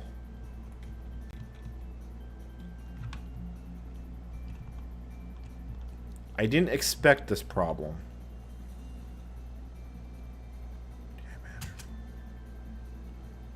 No, okay, definitely not what I want. Let's go back in there. There's probably a separate client for the driver for the...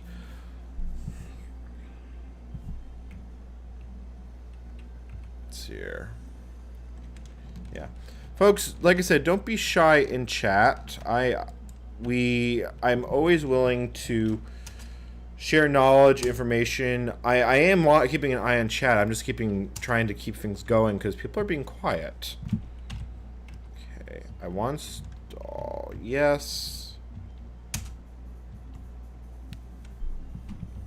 Like I said, my driver's not here. IBM PC DOS Landman. I think some of these drivers do... I'm seeing things that might work. Hold on. We got lucky once. We found the Novell NetWare driver. Let me see if we can find PC, AMD PC, NT, NL client. PCNet.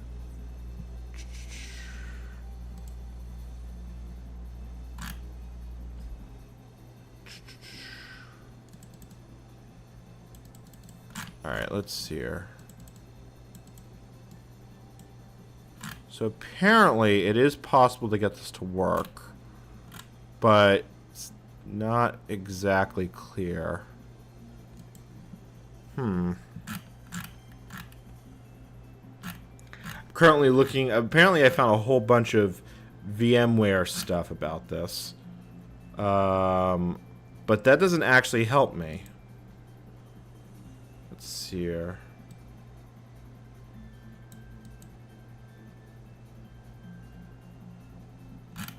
It's IF client. Why did I use a network card that isn't in the default install? I'm guessing this network card didn't even exist when this version of Novell NetWare was new, or at least not the PCI version. Well, it would have. PCI first came into existence in 1992. So let me see here. Must have the file driver.dos or an INS file for each of the drivers.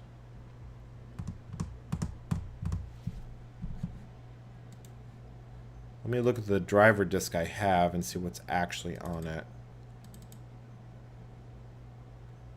Because it has DOS stuff. Wow, that sounds really technical. DOS stuff. Yeah, my brain is like... Interestingly, I've got a driver for PCNet.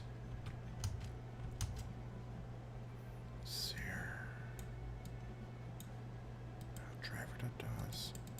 You know, I just want to try this because at this point, I've got nothing to lose. Floppy 0, serve retro, drivers, AMD PCNet driver.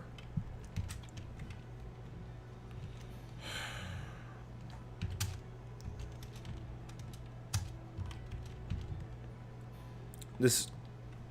Why is this... Okay, there we go. The reason I want to try this, if I do that... Yeah, I didn't think that would work. What I was trying to do is see if it would load a nidless driver. But I honestly, let's see here. There is actual document. Let's see here. Because like I said, I have a Novell driver. So let me see here. PC. So apparently there's these IDE drivers.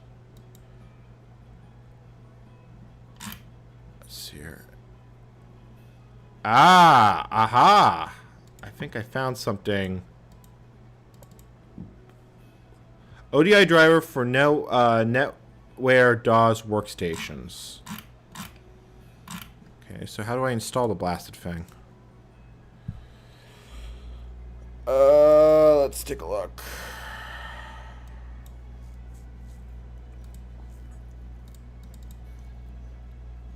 Yeah, because...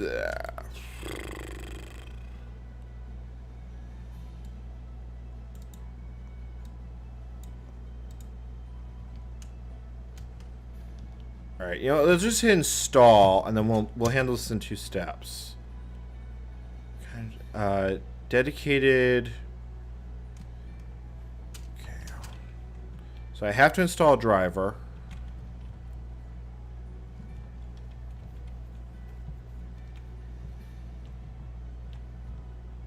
I think that dedicated options what's called when you have things on the same box. So it's got to be this one. The reason I say it has to be this one because it's the only one that talks about ODI. So that's going to all get installed.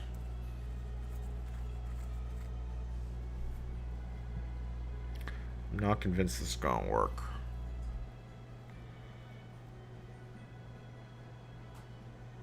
I'm really not convinced this is going to work. Alright, so let's drop to the command line.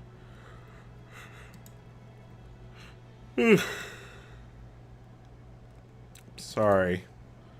I am definitely fading here. Yeah, we definitely... Okay, so this has got a lot of... Okay, I see how this works. So, bear with me. I need to copy the files onto a fake floppy disk because we've been here before.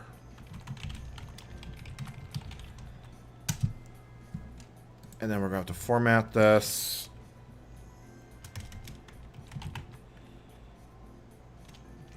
Ah, I didn't want to do that. I did not want to do that. I just Control-C'd the wrong window because I'm a genius.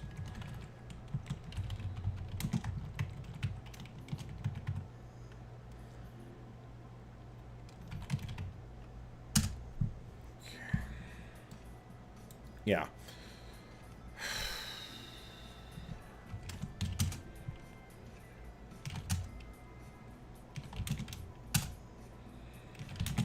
Okay, so what I'm doing is copying the zip file of drivers I did find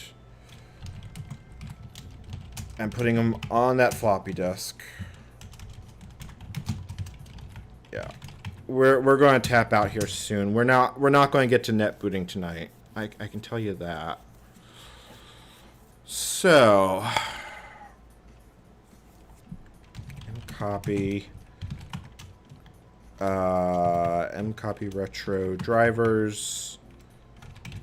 I just realized I probably have had this on the wrong screen for like the last 5 minutes, and if I did, I apologize. I really do.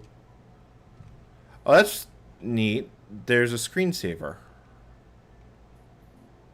Okay.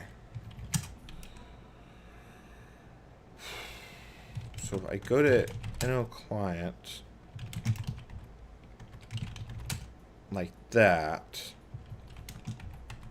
So what I need to do is edit this to have a...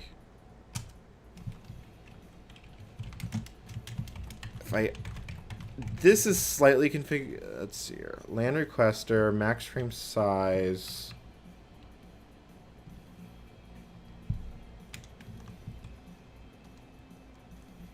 This sort of looks like it would work. Let me go to the client. You know what? Let's go into Windows. We'll use FileMan. Yeah, I know there's problems with Novell NetWare. NetWare tools, I don't care. Oh, and look, I don't care. So if I take all these and copy...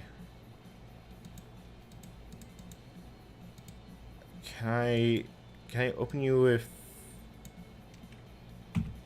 I want to associate you with Notepad. God, wow, this is... I forgot what this... I legitimately forgot what this was like. With, like, all these old school associations. Okay, so let's get you two side by side. Because we want... I'm not completely sure how all these pieces fit together, but I feel like copying these things over blindly, bad idea. Because the driver is slightly newer than my client. But if I take this...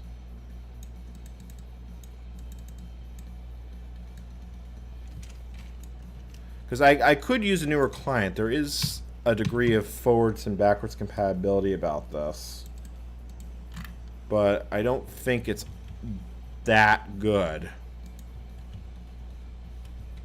Could be wrong, but I don't want to be the person that stakes my life on it. Okay, so let's copy that, and let's copy the files and see what happens. If this doesn't work, I think this is where we will pack it in for the night. Copy files.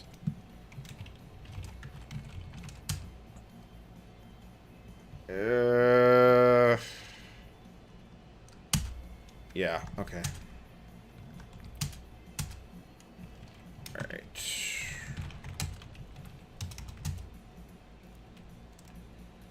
Okay, so it requires LSI.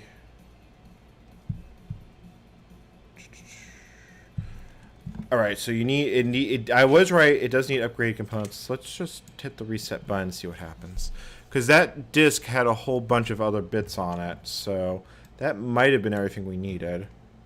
Boot from hard drive. Just thinking about it.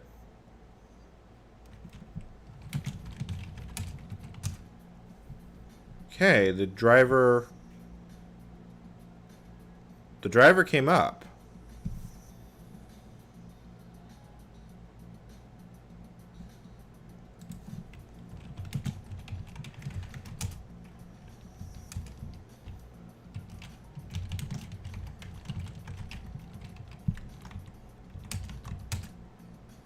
I am not convinced that's the right thing to do, but I am deeply curious now. If anyone has any questions, please make yourself known in chat. Problem is I can't see the complete back scroll.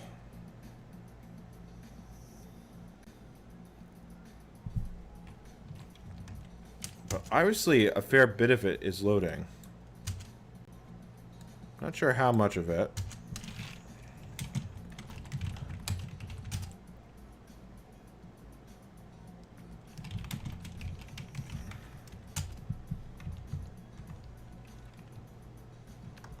So call was not client start.baz. Is this what you need to do? So driver loads.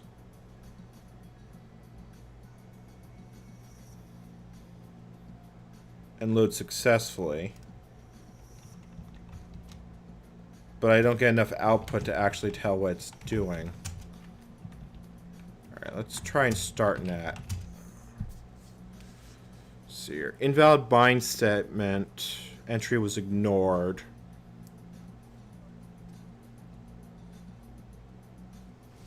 Okay.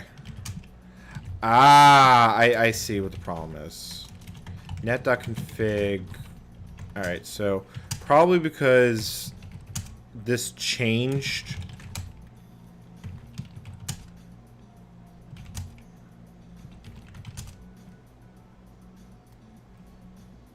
Let's see here.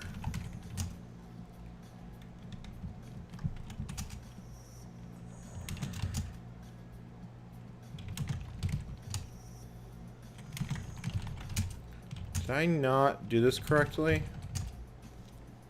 Okay, so that binds.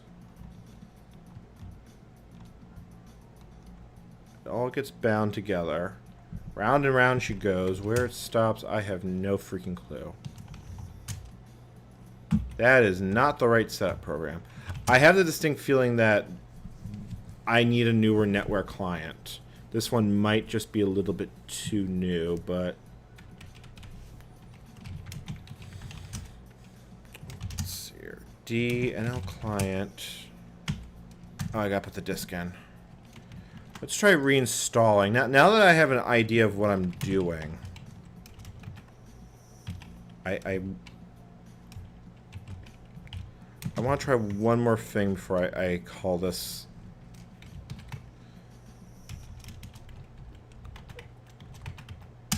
Before I call it for the night. And what I want to try is reinstall the client with that config file.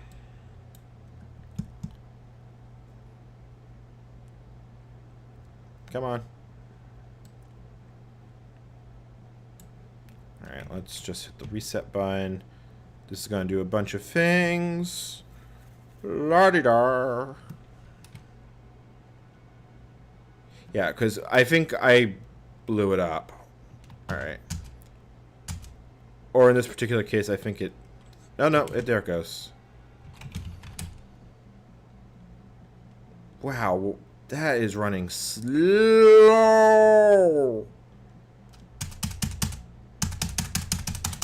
Because hitting the enter key hard and repetitively makes things go faster.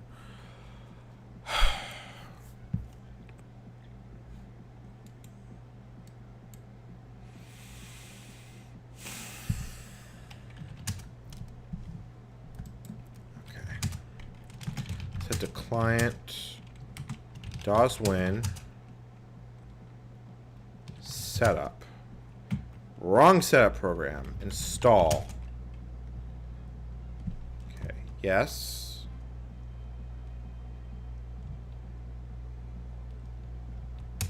Let's go back here. What am I missing?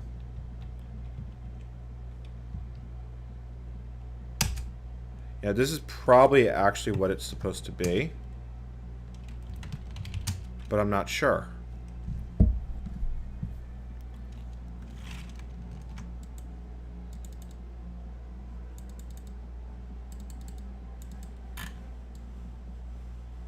So we have a packet driver.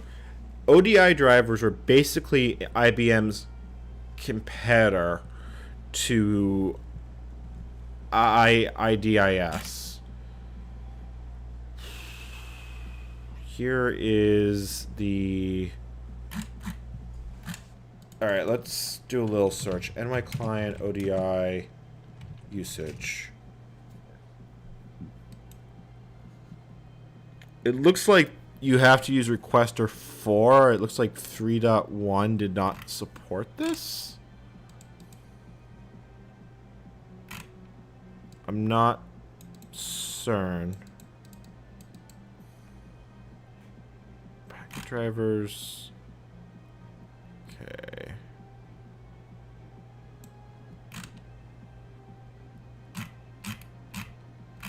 Link support configures the LSL. So your frame, that's fine, that's fine.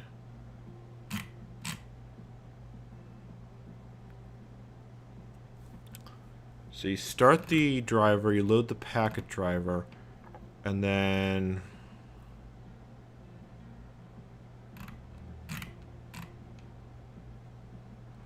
Wow, this is like deeper magic. Because I'm currently looking at the FreeDAWs wiki, and holy cow, we are officially in deeper magic full territory. So packet driver, Novell NetWare shell.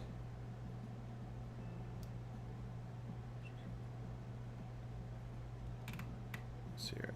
Part of the DAWs client gets here, license free for all. Okay.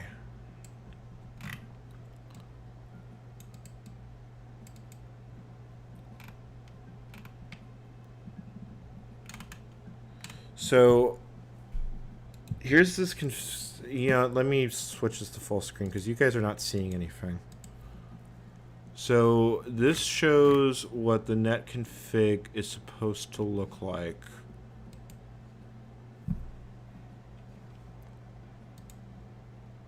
All right, let's just do the full install.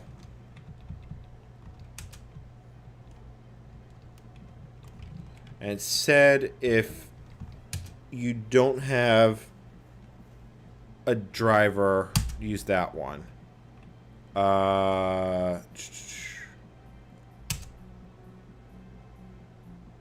Okay. So now if we go net config,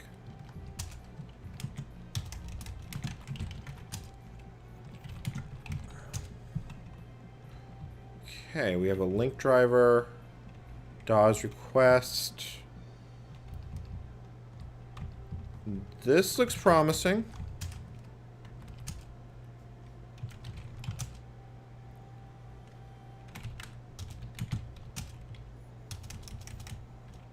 Yeah, this actually looks promising. Because that's VLM loaded. I think that's the last bit. Let's see if the driver stack actually loads.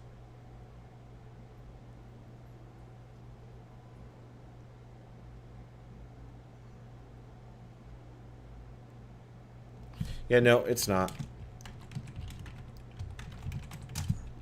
Alright, we're just going to have to remove bits here until we actually get far enough that get less enough stuff that I can actually read the errors.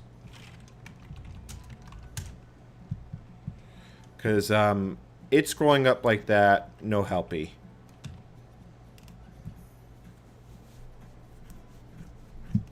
In theory, I could use scroll lock,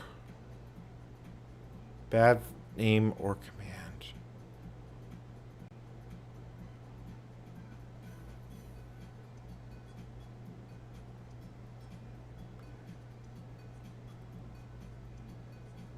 Yeah, okay. This is really interestingly screwy.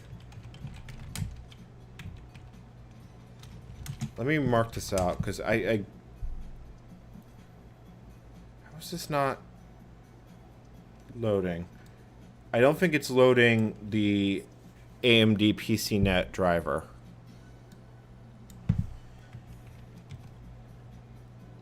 But I'm not entirely sure. So that's CD. Ah! I see the problem. I see the problem.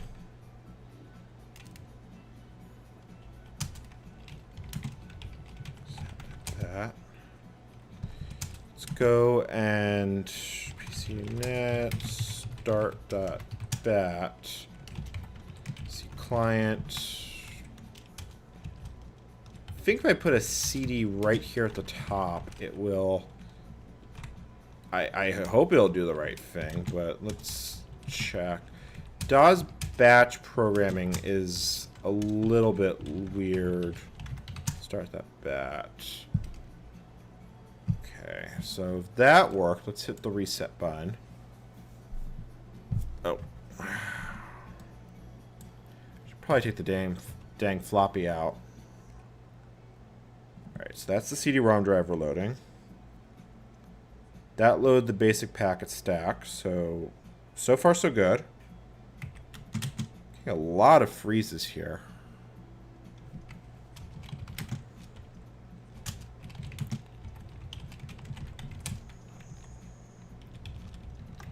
Alright, try rebooting this. Before we do that, let's start uncommenting most of these. That should, in theory, do the trick. I could be wrong. But I think we're also getting to that time. So let's call this, let's say in the next 10 or so minutes, we're going to probably wrap this up. But yeah, I probably need a newer Novell NetWare client to use this driver. So let's see here. So Side Pocket, how's our donations looking? If there's been any. I'm hoping there has been, but alright, I think I need to tap out here. So I hope you guys enjoyed the Kali Linux stuff. I hope you enjoyed the Novell NetWare. Yeah, screw it. I'm not ready to give up on this. Let's see if we can find NetWare Client 4.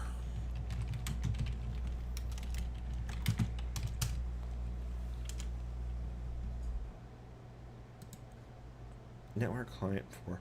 Although I suspect NetWare Client 4 is for Windows 95 and later.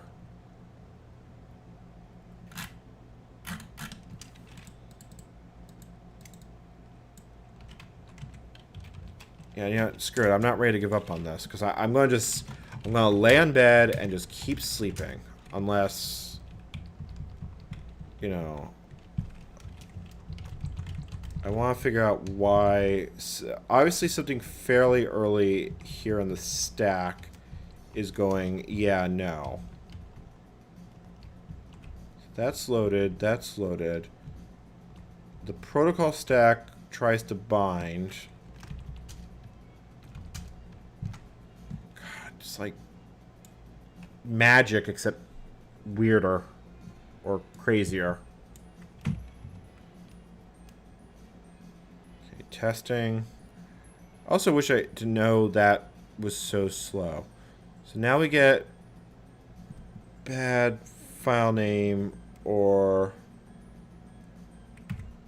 okay, hold on. That's interesting. Exec.bat. Let's check the startnet script.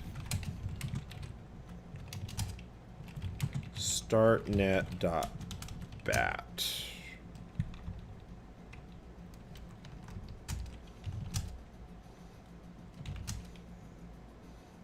That's interesting. Startnet bat. It looks for IPX. I can't find it. VLM.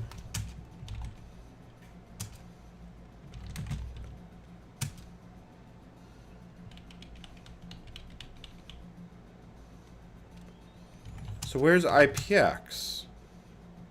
There's a file missing here. Because there should be an IPX.com. Yeah, I think the client on this CD is broken.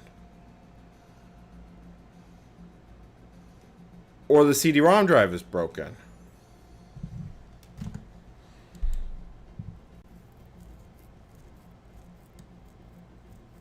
I mean, this is talking about...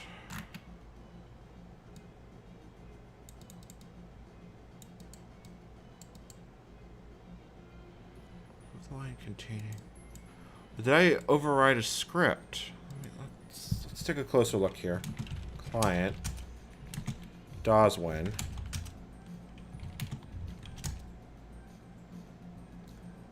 IPX ODI, I suspect, is what needs to be run. I think this script is broken. Or what it installed was. IPX ODI. Invalid bind line. There we go. We're getting somewhere. So I suspect you need to be bound to board 1 or possibly 0. IPX ODI.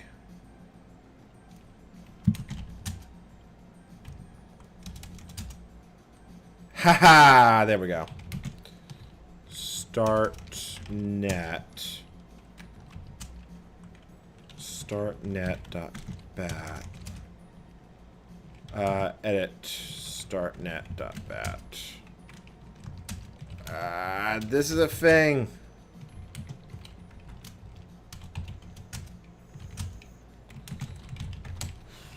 Startnet.bat. Yeah, you need to be that. Save. Okay, is that close enough that that's actually going to boot? Okay, let's see what happens here. That's a whole lot of things that were loading that weren't loading before. That's VLM loaded. Alright. NL client. Net.config. Let's uncomment the other lines and see what happens.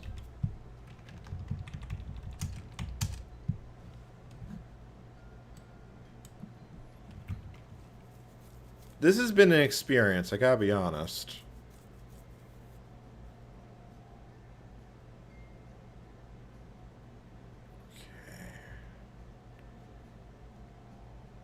So now we're back to having errors.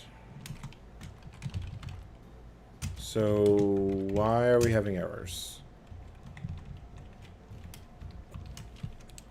We're just basically going to have to comment out the ones that are making error spam until we find out what the problem is. God, it's all the best of the early 80s and 90s.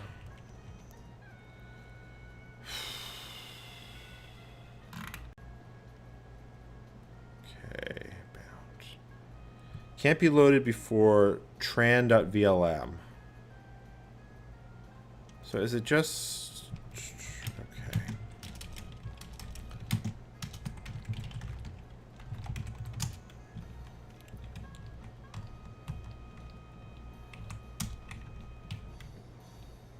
Did I just completely foobarred this up? I think I completely just foobarred this up. Alright, let's just try that. Fingers crossed. Fingers crossed. Oh! Oh, that's new. That's new. Bound to logical board, no errors, IPX, SPX. If we look on Wireshark, we're getting client responses here. Yeah, that's things talking.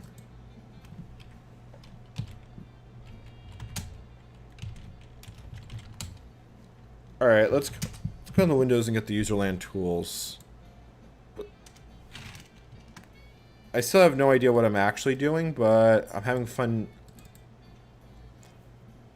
So there should be a login share that I can access. See here. So we have exit, drive connections, printer connections, netware connections. Yeah, it's definitely talking. I can see it in the console. Let's see here. But it's not actually, let's see here. Is it actually talking to each other, though? I see a lot of broadcast. Netware settings. User-defined buttons. Nothing there.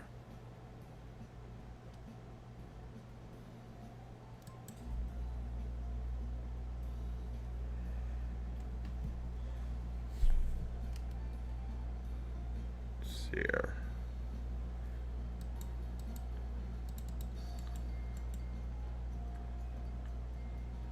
Yeah, okay, well, we got the stack to load. We've got the bindery. Let's switch back to the netware server. Does it actually see anything?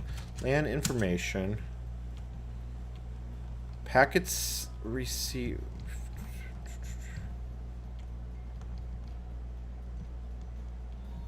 Let's see here.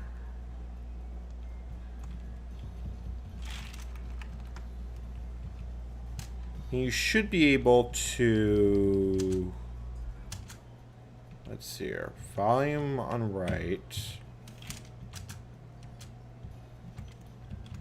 mean, obviously, I feel like we're definitely going the right way, but... Alright, I think a little bit more research is going. I mean, they are talking... At least in theory, what is this thing's MAC address, if we have it? 3D. Okay, so this is not... The VM is not talking to the bridge. Or at least I haven't seen it.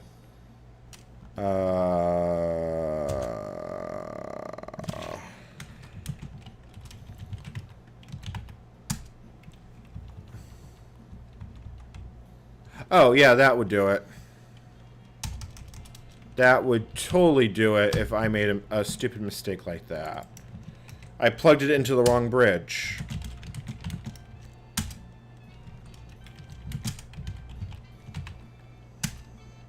Recreate that, start it up, and then let's see if we get some actual traffic going between these two things. Because this is currently just doing a broadcast to announce.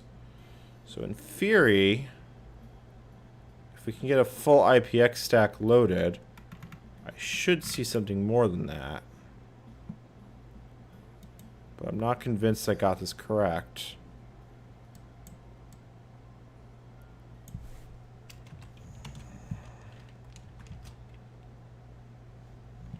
Why am I... Oh, I got this on the tap. I don't have this on the general bridge interface.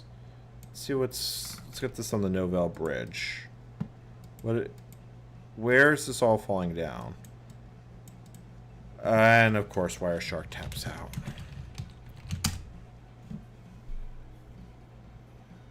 Come on. Oh, okay. Let's. The bridge needs to be up. Link set Novell BR up.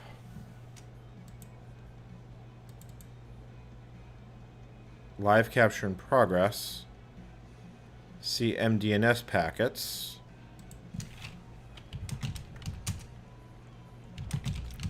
Link set tap netware. Okay, so you should be tap 0 netware. Your master state is set correctly. Yeah, because you're talking to BR0. Your master is BR0. Let me down this server and reboot it. Just because I am slightly concerned. Power off the machine. Alright, that's in VirtualBox. So if we go here, go to... I link it directly to no... actually, I have Novell Bridge and Netware Bridge. Well, that would explain the problem.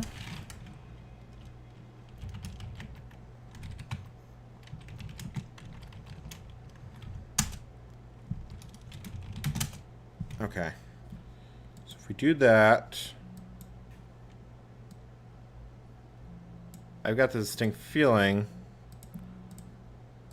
that's going to explain it. I need to do a reboot sometime, in the next week, just to flush out all these old network interfaces. Because you... tap netware.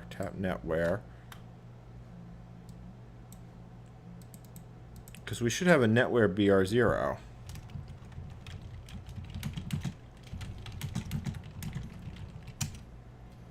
We do have a netware BR0.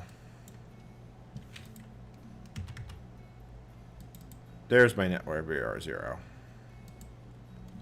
Alright, so now that we've got that figured out, remove the disk, press the button. Let's start that up and see if we can get packets to fly. Server console. Alright, and since I think Wireshark tapped out again. Did it? Cancel. quit. Yeah, I don't know why Wireshark keeps dying.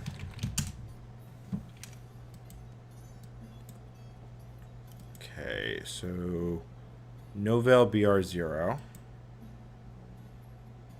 or NetWare BR0, because that's what we were using. Live capture in progress.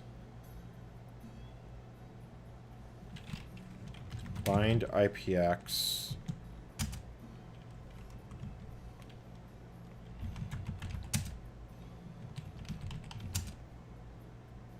Okay, so that's IPX traffic going over the bridge. So hurdle 1 passed. Now if we go to NetWare Tools. Oh, that did something. That did something. They're talking. They're talking. That is amazing. That is amazing. I have no idea how to configure this properly. We have lost our NetWare expert. Oh, there's something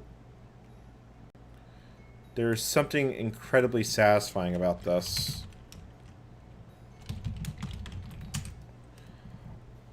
I'm not going to say it's exactly what I planned, but I kind of want to celebrate this with a screenshot on Twitter.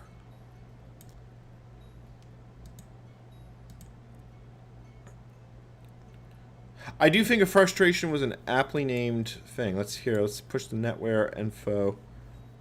Yeah, binary authorized current server primary server. So, and I can mount the resources. So if we go, I can. Cool. File manager. And then this should, yeah, it has the little socket thing. So I can see these folders because they all have the client. And then this has the login, what's called the Novell NetWare shell. Because here's rboot, which is used for creating the netboot thing. So, yeah. Yeah, I'm calling that a success. It wasn't exactly trivial, but we got it talking. Let me tweet this out because I need to celebrate the moment. I need to bask in it.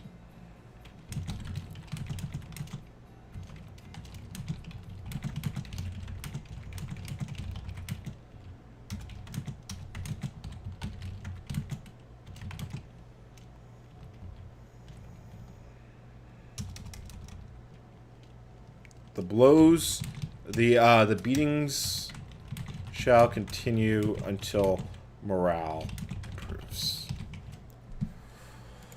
Okay, folks. We are basically, most of the folks have left the chat for the night, so I think at this point we are legitimately going to tap out here. This is a good ending point for me. I just realized the resolution is completely screwy like that. Okay, not a problem. So let me drop my links in the chat if you want to follow me independently.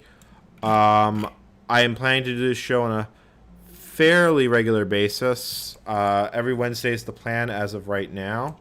We're going to cover more retro tech, more hack the boxes, more just a little bit of everything. So I think with that, this is NCommander signing out. Have a wonderful days. All right, Side Pocket, I'm going to just catch up with you on Keybase after I get a drink. Talk to you all later.